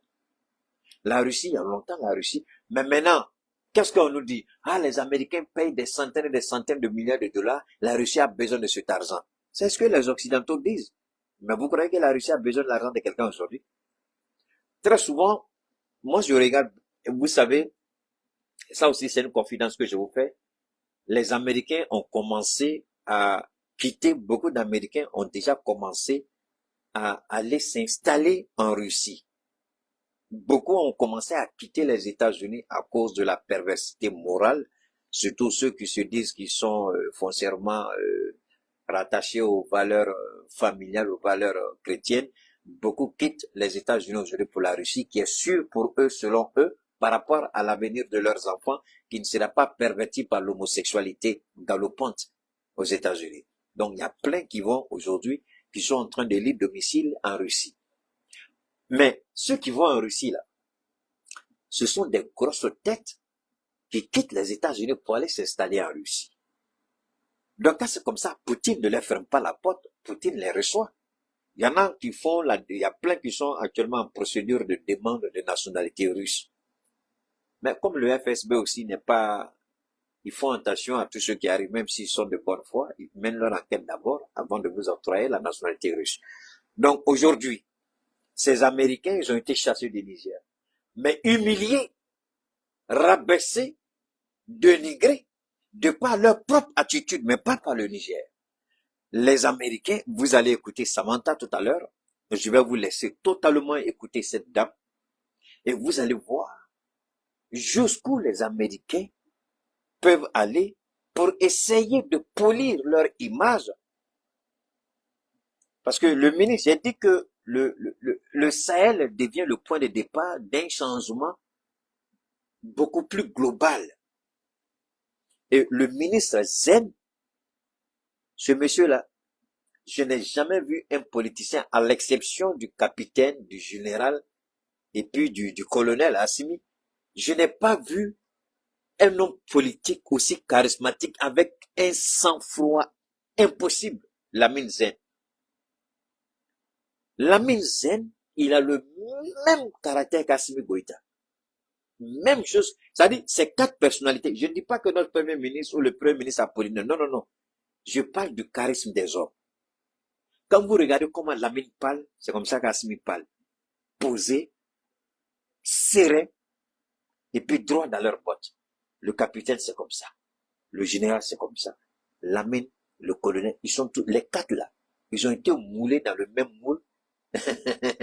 Et puis Dieu leur a donné au Sahel. Lamine, vous regarde droit dans les yeux, calmement, et puis vous descend proprement. C'est ce qu'il a fait, les Américains. Écoutez. Nigérien. En tout cas, c'est une interview plutôt embarrassante pour l'administration américaine, une interview qui intervient aussi dans un contexte quand même particulier pour le Niger, sous pression en raison des tensions frontalières avec son voisin le Bénin, et ça donne le sentiment, en fait, cette interview, que les autorités du Niger déballent, ont envie de tout déballer et de dire leur vérité. Alors, une interview embarrassante pour l'administration américaine, parce qu'il faut se souvenir aussi que le secrétaire d'État américain Anthony Blinken, lors de sorties médiatiques récentes même, martèle que les États-Unis ne sont pas là pour donner des leçons à leurs partenaires africains, mais pour établir des relations équitables. Il faut recontextualiser, puisque la dénonciation de l'accord militaire liant le Niger aux États-Unis et signé en 2012 est intervenue en mars dernier. Et quelques temps après, les États-Unis ont donc envoyé dépêcher une délégation de très haut niveau à Niamey, une délégation dirigée par la haute représentante du département américain pour les affaires africaines, Molifi, et les choses se sont très mal passées. Le Premier ministre du Niger l'explique dans cette interview du Washington Post. Il affirme que la représentante américaine a manqué de respect à la transition, elle a offensé cette transition et elle a menacé donc de sanctions le Niger si ce pays acceptait de vendre son uranium à l'Iran, et elle a averti aussi contre les nouveaux partenariats, donc avec l'Iran, mais aussi la Russie. On va voir justement la réponse cinglante du Premier ministre nigérien à cette représentante américaine, relayée donc par le Washington Post. Premièrement, vous êtes venu ici nous menacer de notre pays, c'est inacceptable. Et vous êtes venu nous dire avec qui nous pouvons avoir des relations, ce qui est également inacceptable. Et vous l'avez fait avec un ton condescendant et un manque de respect, aurait alors répondu M. Zeyn. Alors cette visite est intervenue dans un contexte de tension déjà qui était accrue entre le Niger et les États-Unis, et cette visite s'est transformée en camouflé. Et pourtant, la représentante américaine n'était pas venue seule. Elle était accompagnée par du lourd, le patron de l'Africom, le commandant américain militaire donc pour l'Afrique, le général Michael Langlais, mais accompagné également du secrétaire adjoint à la défense pour les questions de sécurité sécurité internationale. Et l'idée, c'était quoi? Eh bien, c'était de tenter de maintenir une porte ouverte pour préserver justement cette présence militaire américaine sur le sol nigérien.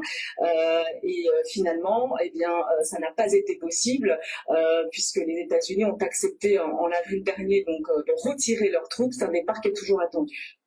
Et donc Samantha, avec toutes ces informations qui refont surface, comment réagit-on côté américain?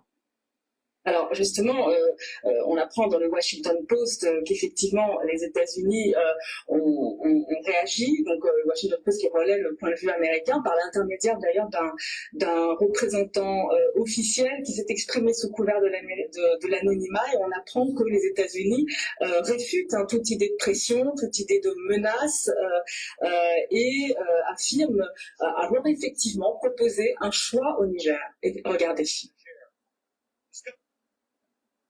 Le message adressé au CNSP en mars était une position coordonnée du gouvernement américain, délivrée de manière professionnelle, en réponse à des préoccupations légitimes concernant l'évolution de la situation au Niger.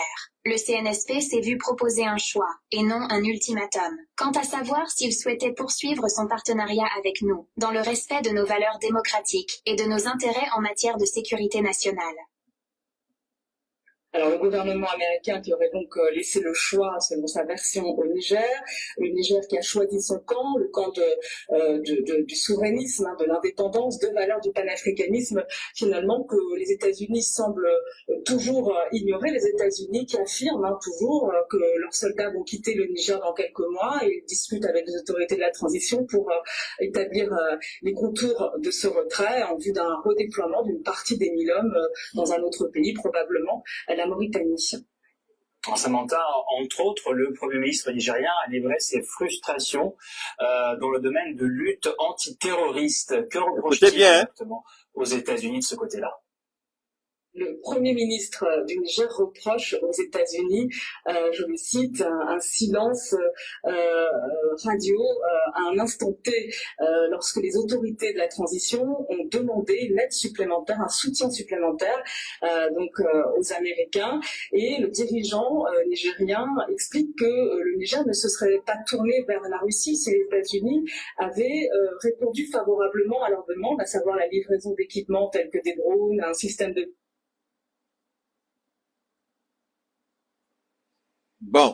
son partenariat avec le Niger, et le dirigeant nigérien dénonce. D'abord, je voudrais saluer un ami, Zongo Paul, avec sa famille du côté de Burkina Faso. Mon frère Zongo, bien de choses à la famille. Heureux de savoir que vous êtes en train de me suivre en ce moment du côté de Burkina Faso. Heureux aussi de savoir ces milliers de personnes qui me suivent à partir de Niamey, de Niger, Agadez, sur l'ensemble du territoire, sans oublier le Mali, le Burkina, sans oublier évidemment les autres parties de la planète Terre où nous vivons tous. Alors, vous avez écouté Samantha, les Américains, qui veulent nous dire ce que nous... Mais attendez, ça ne vous rappelle rien? Les mêmes Américains avaient demandé à l'époque à Nana Addo Akufo, à l'époque président de la CEDEAO, d'inviter Assimi Goïta à Accra, au Ghana. Arrivé à Accra, le président Addo Akufo du Ghana fait entrer des émissaires américains pour rencontrer le colonel Assimi Goïta. Et ceux-ci de lui proposer des noms de Maliens qui seraient président et premier ministre. Ce n'est pas la première fois. C'est pourquoi je reviens toujours sur ce petit Tchadien, ce petit raté-là qui croit qu'il connaît quelque chose, quand je disais que les Américains sont en train d'utiliser Succès Massara. Et je ne sais pas trop ce que ça va aboutir. Dans tous les cas, les résultats définitifs, je crois, ont été prononcés aujourd'hui. S'il n'a pas fait de recours, puisqu'il n'a pas financé sa propre campagne, et tout le monde sait d'où l'argent est venu. Évidemment, quand c'est votre propre argent que vous investissez dans quelque chose qui ne marche pas, vous allez vous battre pour savoir pourquoi ça n'a pas marché. Mais si vous ne faites rien, c'est que l'argent, peut-être que ce n'est pas votre argent, l'argent est venu quelque part comme ça, c'est un don, c'est une aide, donc ça ne vous dit pas grand-chose. Donc, c'est ce qui explique peut-être son silence. Sinon, il aurait dû porter plainte devant je sais pas si c'est la Cour constitutionnelle pour faire des réclamations, puisqu'il dit qu'il a gagné. Et pourtant, les résultats officiels disent que c'est Dibi Kaka qui a gagné. Et on attendait qu'il réagisse. Est-ce qu'il a réagi? Il n'a pas réagi, on ne sait pas trop. Alors, on revient sur les Américains. Voilà l'attitude des Américains, qui prennent malin plaisir à vouloir dire aux autres ce qu'ils doivent faire. Et ils disent, ils font un choix. Depuis quand un pays africain a présenté un choix aux Américains? Depuis quand nous nous sommes immiscés dans la politique, ne serait-ce que le terme choix? En quoi est-ce que la politique intérieure du Niger interpellera les Américains au point de faire un choix? Un choix pourquoi? Ceux qui ont pris le pouvoir là, ils ne sont-ils pas assez adultes, responsables, conscients des enjeux? Les raisons pour lesquelles ils ont pris le pouvoir, ils le savent mieux que vous, Américains, qui proposez un choix. De quoi vous vous mêlez jusqu'au point de présenter un choix, de présenter des alternatives? Et le Niger a dit, si les Américains avaient honnêtement répondu à leurs attentes, peut-être qu'ils ne seraient pas allés vers la Russie. Mais ce n'est pas aussi évident que ça. Parce que vous ne pourrez pas rester avec, même si les Américains avaient donné des armes au Niger. Ce n'est pas suffisant. Ce n'est pas suffisant. Ce ne sera jamais suffisant. Alors, on va terminer avec ça. C'est également un 2 poids 2 mesures en matière d'aide internationale sur le plan sécuritaire. Écoutez. Écoutez, hein.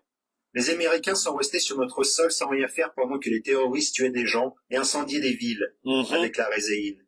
Ce n'est pas un signe d'amitié de venir sur notre sol et de laisser les terroristes nous attaquer. Nous avons vu ce que les États-Unis font pour défendre leurs alliés. Nous l'avons vu en Ukraine ou en Israël. Alors, par ailleurs, on apprend que le Niger a également proposé un nouvel accord pour régir le statut des soldats américains, un accord qui a été rejeté par Washington. Et il faut rappeler. Mais pourquoi les Américains ont rejeté l'accord? Parce que l'accord rendait les Américains responsables de toutes les bavures qu'ils vont commettre. Parce que les Américains, aussi bien que les Occidentaux, quand ils viennent chez vous, ils disent qu'ils doivent être exempts de toute, c'est-à-dire que de toute erreur. Un soldat américain peut commettre une erreur, c'est-à-dire tuer quelqu'un peut-être par mégarde, tuer quelqu'un par erreur. Il ne doit jamais être jugé. Alors que dans la nouvelle formulation de la présence américaine, on dit toutes les bavures qui seront causées par les Américains, ils devront être tenus responsables de toutes leurs actions. Ils veulent pas ça. C'est ce que Alassane Ouattara est en train d'accepter aujourd'hui en Côte d'Ivoire. C'est ce que la Mauritanie est en train d'accepter. Alors, comment l'Afrique peut se développer quand vous avez des présidents aussi inconscients jusqu'à ce point? Ces gens-là prétendent venir nous aider. Alors que le véritable ami, on le reconnaît pendant les moments difficiles. Le Niger a traversé des moments difficiles. Pourtant, les Américains avaient leur base ici. Qu'est-ce qu'ils ont fait concrètement pour aider l'État du Niger? Qu'est-ce qu'ils ont fait concrètement pour soutenir l'État du Niger? Rien. Rien. Qu'est-ce qu'ils ont fait? Qu'est-ce qu'ils ont fait pour soutenir le Niger? Rien. Et le Niger dit désormais pour rester sur notre territoire, voilà les conditions que nous on impose. Les Américains, ils disent non, on ne veut pas. Ils ont le droit. Ils ont le droit de refuser. Alors, dès qu'on rédige le contrat de sorte que ils refusent. Et s'ils refusent, juridiquement, il ne peut plus rester. Ça aussi, c'est une intelligence de l'homme noir. Sinon, on peut assouplir les conditions de leur présence au Niger. Mais on a rendu les conditions difficiles. De sorte que quand ils vont regarder, ils se disent, on peut pas rester. Si on reste ici, là, c'est un piège. Parce que les Américains vont jamais tolérer à l'administration Biden si un Américain est arrêté, jugé et condamné dans un pays hors des États-Unis. Ça, aux États-Unis, ils n'acceptent pas ça. Aux États-Unis, ils ne conçoivent pas ça.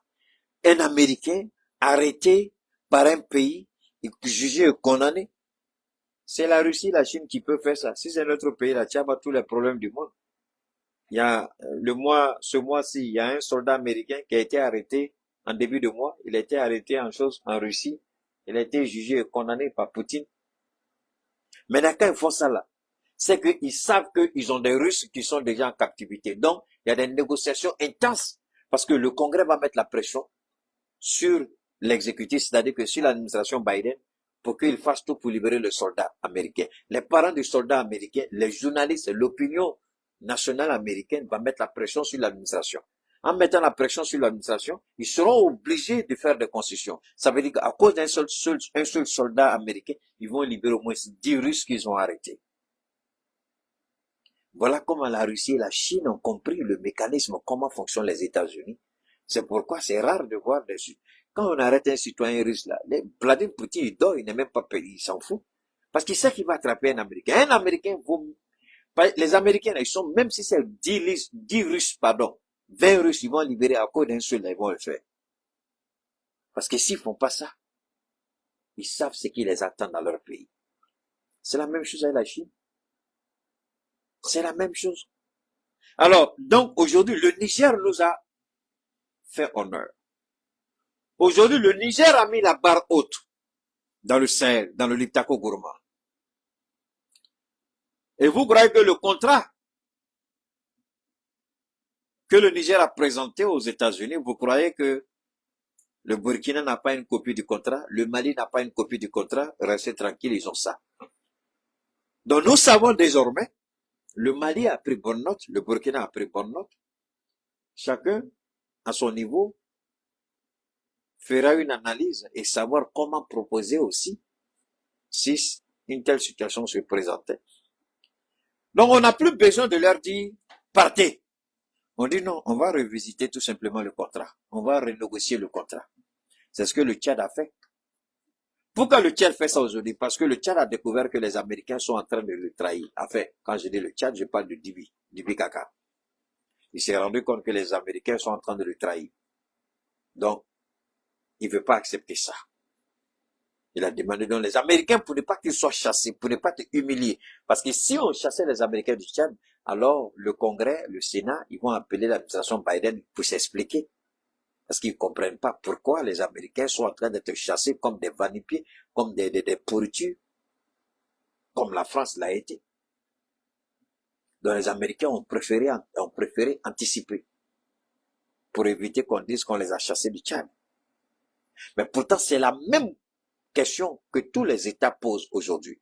Est-ce que la Côte d'Ivoire va poser cette même question? Est-ce que la Mauritanie va poser cette question? Il appartient aux Mauritaniens et aux Ivoiriens. La seule question, c'est la présence légale des soldats américains.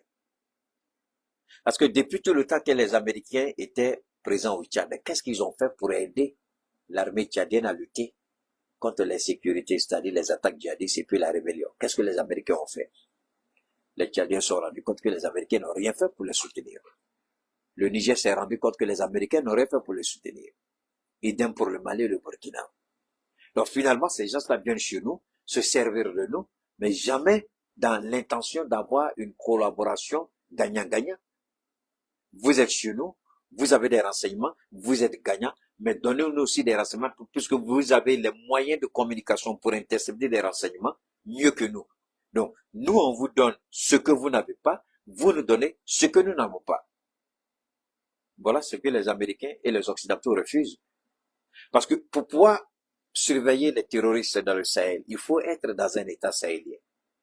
C'est à partir de ce contrôle sahélien qu'ils arrivent à intercepter les communications, les planifications des terroristes, si ces planifications sont dirigées contre leurs propres États. C'est là qu'ils arrivent à anticiper les actions des terroristes chez eux. Donc, ils viennent chez nous pour sécuriser leur pays, mais ils viennent pas chez nous pour nous aider à nous sécuriser nous-mêmes. Voilà, en un mot, la dénonciation de nos présidents. Est-ce qu'ils ont tort? Non. Est-ce qu'ils ont raison? Ils ont 1000% raison. Ce n'est pas tout. Ce n'est pas tout. Alors, quand vous regardez tout ce qui se passe dans le Sahel, quand vous regardez, et puis en même temps on se dit, mais attendez, pendant tout ce temps-là, pourquoi on a permis tout ça? Pourquoi on a permis à ces gens-là de faire tout ça? Mais ils vont toujours négocier. Ils vont en Côte d'Ivoire, ils sont en train de négocier avec Alassane Ouattara. Ils sont en train de négocier avec la Mauritanie. Dans quel but? Pour faire quoi? Et ce n'est pas tout. Voilà le Mali qui élimine, d'abord c'est le Burkina qui a éliminé un chef terroriste dont la tête était mise à prix par les Américains. C'était des centaines de millions de nos francs. Voilà un autre terroriste dont la tête a été mise à prix à des milliards de nos francs, liquidé par les forces armées maliennes. Mais on voit ce général voyou, criminel, irresponsable, idiot aller se pavaner avec ses étoiles en Côte d'Ivoire et en Mauritanie. Mais il n'a même pas eu la décence de venir dire merci aux autorités maliennes pour avoir neutralisé ce terroriste dont la tête a été mise à prix à peu près à 4 milliards de francs CFA. Les Américains, ils ont leur ambassade chez nous ici. Ils n'ont jamais adressé, ils n'ont pas demandé à leur ambassadeur de venir remercier les autorités maliennes pour avoir neutralisé quelqu'un qui est recherché. Alors, quand vous regardez ça, posez-vous une question légitime. Chacun doit se poser cette question légitime. Est-ce que ces gens-là, ils nous aiment réellement? Est-ce que ces gens-là nous voient comme des êtres humains, comme des partenaires, comme des gens qu'il faut respecter? Si tel était le cas, les Américains auraient dû, leur secrétaire d'État à la défense aurait dû venir au Mali, rencontrer le président Assimi Goïta, serrer la main du président Assimi Goïta, serrer la main du ministre de la Défense Sadio Kamara, serrer la main du chef d'état-major et serrer la main du commandant des tiers des opérations, l'opération qui a éliminé ce terroriste-là. Ils ne l'ont pas fait. Pourtant, nous, on ne l'a pas fait pour eux. Nous, on l'a fait pour nous. Pour notre propre sécurité. On l'a éliminé avec qui? Avec l'armement de leur pire ennemi, la Russie. C'est pas avec les armes. Parce que c'est ça qui fait que les Américains ne peuvent pas venir remercier le Mali. Parce que qui l'a éliminé? C'est l'armée malienne. Qui est entraînée, formée, équipée par la Russie, le pire ennemi des États-Unis. Alors, en reconnaissant la puissance du feu de l'armée malienne, on reconnaît que la Russie joue un rôle clé dans le système de défense dans le Sahel. Eux, ils sont chassés, la Russie rentre. Et la Russie rentre, eux, ils étaient dans le Sahel. Ce monsieur était recherché depuis 2019. Ça fait plus de 5 ans. Et pendant tout ce temps, les Américains étaient dans le Sahel avec le Niger. Mais qu'est-ce qu'ils ont fait? Avec le satellite au-dessus de notre tête. Qu'est-ce qu'ils n'ont pas vu? Qu'est-ce qu'ils n'ont pas compris? Mais le Mali a éliminé ce monsieur. C'est pourquoi ça m'a fait mal quand je n'ai pas vu un débat digne de ce nom au niveau de l'ERTM. Mais j'ai vu que le directeur de l'ERTM m'a dit, il a presque fini son direct aujourd'hui. Dieu merci, il n'a pas parlé de moi. Il dit, ce gars-là, j'étais pas oublié directeur. Tu es dans mon couille, j'étais dans ma projection. Je te regarde, je te suis. Monsieur le directeur de l'ERTM, je te suis. Je vais pas te lâcher tant que l'ERTM ne sera pas pour les Maliens. Parce que pour le moment, c'est pas encore pour les Maliens. Alors, donc, les Américains, ils voient l'armée malienne avec les armes achetées à la Russie, pas des armes américaines, pas des armes occidentales, mais des armes russes, liquider leur terroriste number one. Ils ne peuvent pas reconnaître ça. Parce que reconnaître cela, c'est reconnaître la grandeur, la puissance et la force de l'État du Mali. C'est envier la relation Mali-Russie. Mais aujourd'hui, que les Américains nous saluent, ce sera juste une reconnaissance. Mais est-ce que nous, on en a réellement besoin? On n'en a pas besoin. Parce que nos autorités le rendent à nos forces de défense et de sécurité, c'est-à-dire à nos femmes. Nos autorités le rendent si bien à nos militaires. Et la population du Sahel, en particulier la population du Mali, rend cet hommage-là à nos forces armées, les femmes. Maintenant, on vous dit on veut plus de vous. C'est qu'il y a une raison. Vous avez une attitude paternaliste qu'il faut arrêter, une attitude irresponsable qu'il faut arrêter. Ce n'est pas à vous de nous donner des leçons, ce n'est pas à vous de nous dire nous connaissons mieux que vous ce que nous voulons, ce que nous souhaitons. Ce n'est pas à vous de venir nous dire ce que nous devons faire ou ce que nous ne devons pas faire. Aujourd'hui, gloire à Dieu, le Mali, les forces armées maliennes aujourd'hui font la fierté dans le Sahel, la fierté en Afrique, la fierté dans le monde. Pas seulement les FAMA, les FDS et les VDP au Burkina Faso, les FDS au Niger. Donc, que les Américains, aujourd'hui, c'est la grande honte. Parce qu'aujourd'hui, le ministre, le premier ministre, l'imperturbable, le serein, le sérénicisme. Hein? Keïta, c'est quoi ça encore? Ça, laissez ça tranquille. Ça, c'est Keïta seulement. Le serein, imperturbable, le sérénicisme. Keïta encore, et laissez ça seulement. Lamine Zen, il frappe. Les Américains se regardent. Ils sont obligés de sortir pour mentir. Ils sont obligés de sortir parce que s'ils ne sortent pas, le Congrès va les appeler. Et faites-moi confiance. Nos frères qui sont aux États-Unis, je vous donne du travail. Suivez les audiences du Congrès et du Sénat. Ils vont appeler, soit ils vont appeler Anthony Blinken, soit ils vont appeler le secrétaire d'État à la Défense. Ils vont les appeler, soit ils vont appeler le chef d'État-major.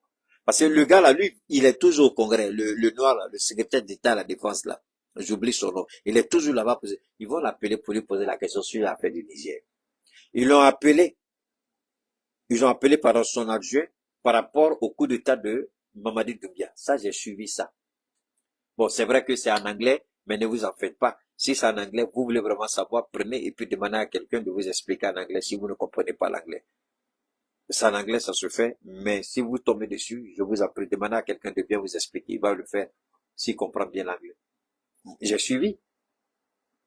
Les Américains disent, mais si Doumbia a été formé, écoutez très bien ce que je dis, si Doumbia a été formé chez nous, est-ce que vous n'enseignez pas quand vous formez les militaires africains là, est-ce que vous leur enseignez nos valeurs démocratiques? Voilà la question que le Sénat a posée. Est-ce que vous pouvez imaginer ça? Au nom de tout ce qui m'est cher, le Sénat dit, est-ce que vous leur enseignez nos valeurs démocratiques? Ils disent, oui, nous leur enseignons nos valeurs démocratiques. Il dit, mais comment tu peux justifier le coup d'État qu'il a fait en Guinée? Il dit, je ne peux pas justifier cela. Alors cela vous montre les limites de l'Occident, les limites de la formation occidentale. Les gens pensent que ce qu'ils nous donnent comme éducation, on doit prendre ça comme parole d'évangile, parole coranique. Donc, on ne doit jamais remettre en cause l'éthique de ce qu'eux appellent démocratie. C'est-à-dire que même si le président est un criminel, un assassin comme Alassane Ouattara, il faut l'accepter. Il ne faut pas brocher. Parce que c'est la démocratie. Alors, c'est pourquoi ils m'ont appelé pour dire, mais attendez. Donc, le Niger nous a humiliés comme ça, et vous avez fait quoi? Voilà ce que, parce que dans leur tête de perversion, ils croient toujours qu'ils sont les meilleurs au monde, au-dessus de tout le monde. Ils n'acceptent pas qu'un autre État soit au-dessus d'eux. Donc, ils auront du mal à accepter qu'un petit pays, selon eux, pauvre selon eux, désertique selon eux, enclavé selon eux, appelé Niger, puisse humilier la première puissance économique et militaire mondiale. Mais pourtant, ça a été le cas. Le Niger les a humiliés. Le Niger les a recadrés. Parce que la réalité, c'est cela. Aujourd'hui, quand le Niger démystifie les États-Unis, le Mali avait déjà démystifié l'Europe et la France. Et le Burkina démystifie encore plus. Donc dans le Sahel, ces gens-là ne sont plus un mystère pour nous. Ils ont été démystifiés dans nos États. Au Mali, au Burkina et au Niger. On les a démystifiés. Je ne dis pas qu'on veut se comparer, non. Ils ont des centaines d'années d'avance sur enfin, à tous les niveaux, je veux dire. Que ce soit sur le plan économique, ils ont des centaines, 200, 300, 400 ans d'avance sur nous. Sur la technologie, l'industrialisation, le niveau de développement. Ça, c'est une certitude. Ils sont en avance. Mais, cela n'est pas un handicap, un frein et un blocage. Sur le plan matériel, ils ont des centaines d'années d'avance sur nous. Technologie, industriel, économique, tout. Mais sur le plan culturel, psychologique, sur le plan social, ils n'ont pas un centimètre d'avance sur nous. Les valeurs humaines auxquelles on croit, ils n'ont aucune ascendance sur nous, sur cela.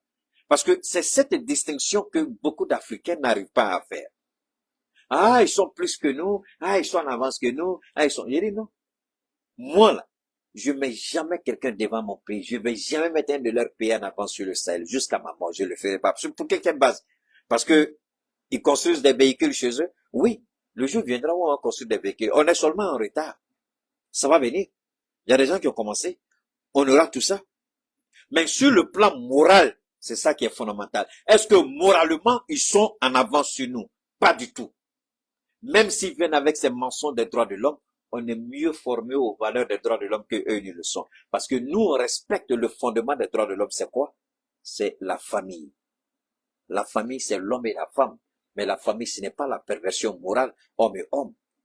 L'amour ne vient qu'après. Parce que vous avez déjà vu, prenez, comment je vais vous expliquer ça même? Ça c'est, on appelle ça, en termes d'expression, comment on appelle ça, sur le plan énergétique, ça c'est, on appelle ça une fiche mâle, je crois, une fiche mâle. Alors, quand vous prenez une autre fiche mâle, est-ce que vous croyez que ça peut marcher? Non.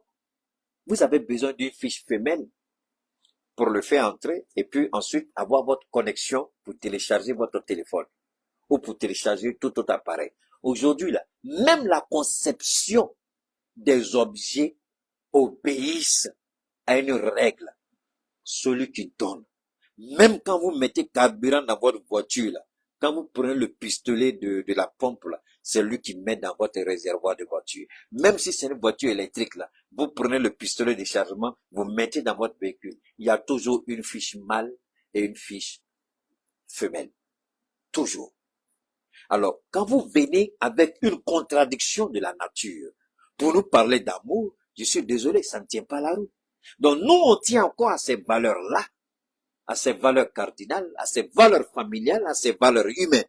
Donc, on n'est plus ancré dans les valeurs humaines que le monde occidental qui est aujourd'hui à la déroute, à la perversion, à l'égarement. On n'est pas à la même chose.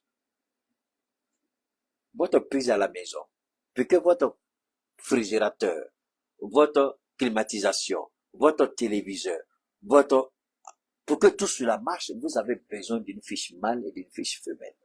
Alors, pourquoi l'homme va pervertir cet ordre qui a été déjà établi par l'Éternel? Donc, quelle valeur ils ont plus que nous? Ça n'existait pas. Ça, c'est aussi simple que ça, mes amis.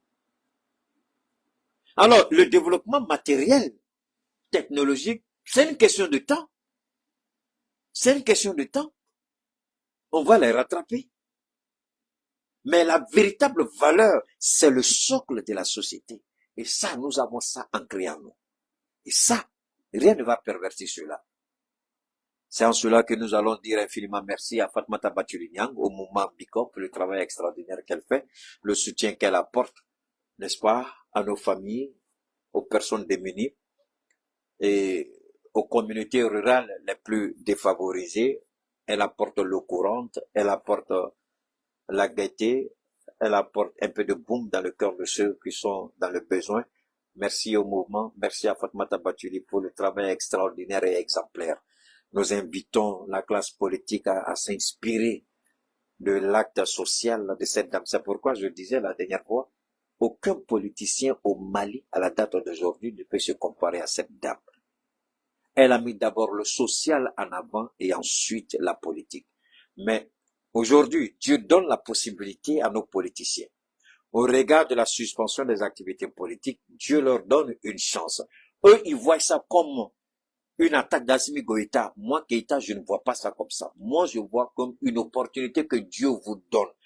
Vous qui avez trahi ce peuple, vous qui avez manipulé ce peuple, vous qui avez volé ce peuple, Dieu vous donne la possibilité à travers Assimi Goïta de vous repentir et de vous racheter. C'est-à-dire, laisser la politique de côté, venir comme le fait Fatmata, comme le fait son mouvement, comme le fait sa jeune sœur, comme le fait Ambiko. Venez et soutenir ce peuple, accompagner ce peuple qui en a besoin. Merci au mouvement Biko. Merci à l'extraordinaire travail que tu fais tous les jours, Fatmata. Merci à l'exemplarité. Merci à l'exemplarité. Merci à l'exemple que tu montres. Malheureusement, tu n'es pas suivi. Mais on fera en sorte que ces hommes-là arrêtent de penser à leur pense, à leur ventre, à leur compte bancaire, à l'argent qu'ils peuvent avoir, mais qu'ils mettent plus l'amour du prochain comme tu l'as fait, Fatmata, en aidant plus de Maliens, les personnes démunies.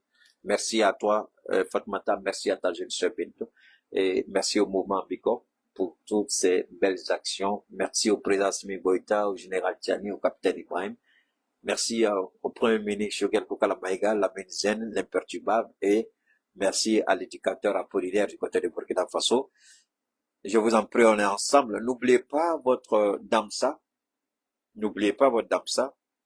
Si vous avez besoin de Damsa, quelle que soit la pathologie, cancer, VIH, SIDA, quelle que soit l'infection virale, un seul numéro, 72 77 47 88 à l'indicatif 223, 72 77 47 88, on est ensemble. Assalamu alaikum wa rahmatullahi wa barakatuh. Que Dieu veille sur chacun de nous, qui nous protège. Juma Mubarak à tous. Merci infiniment.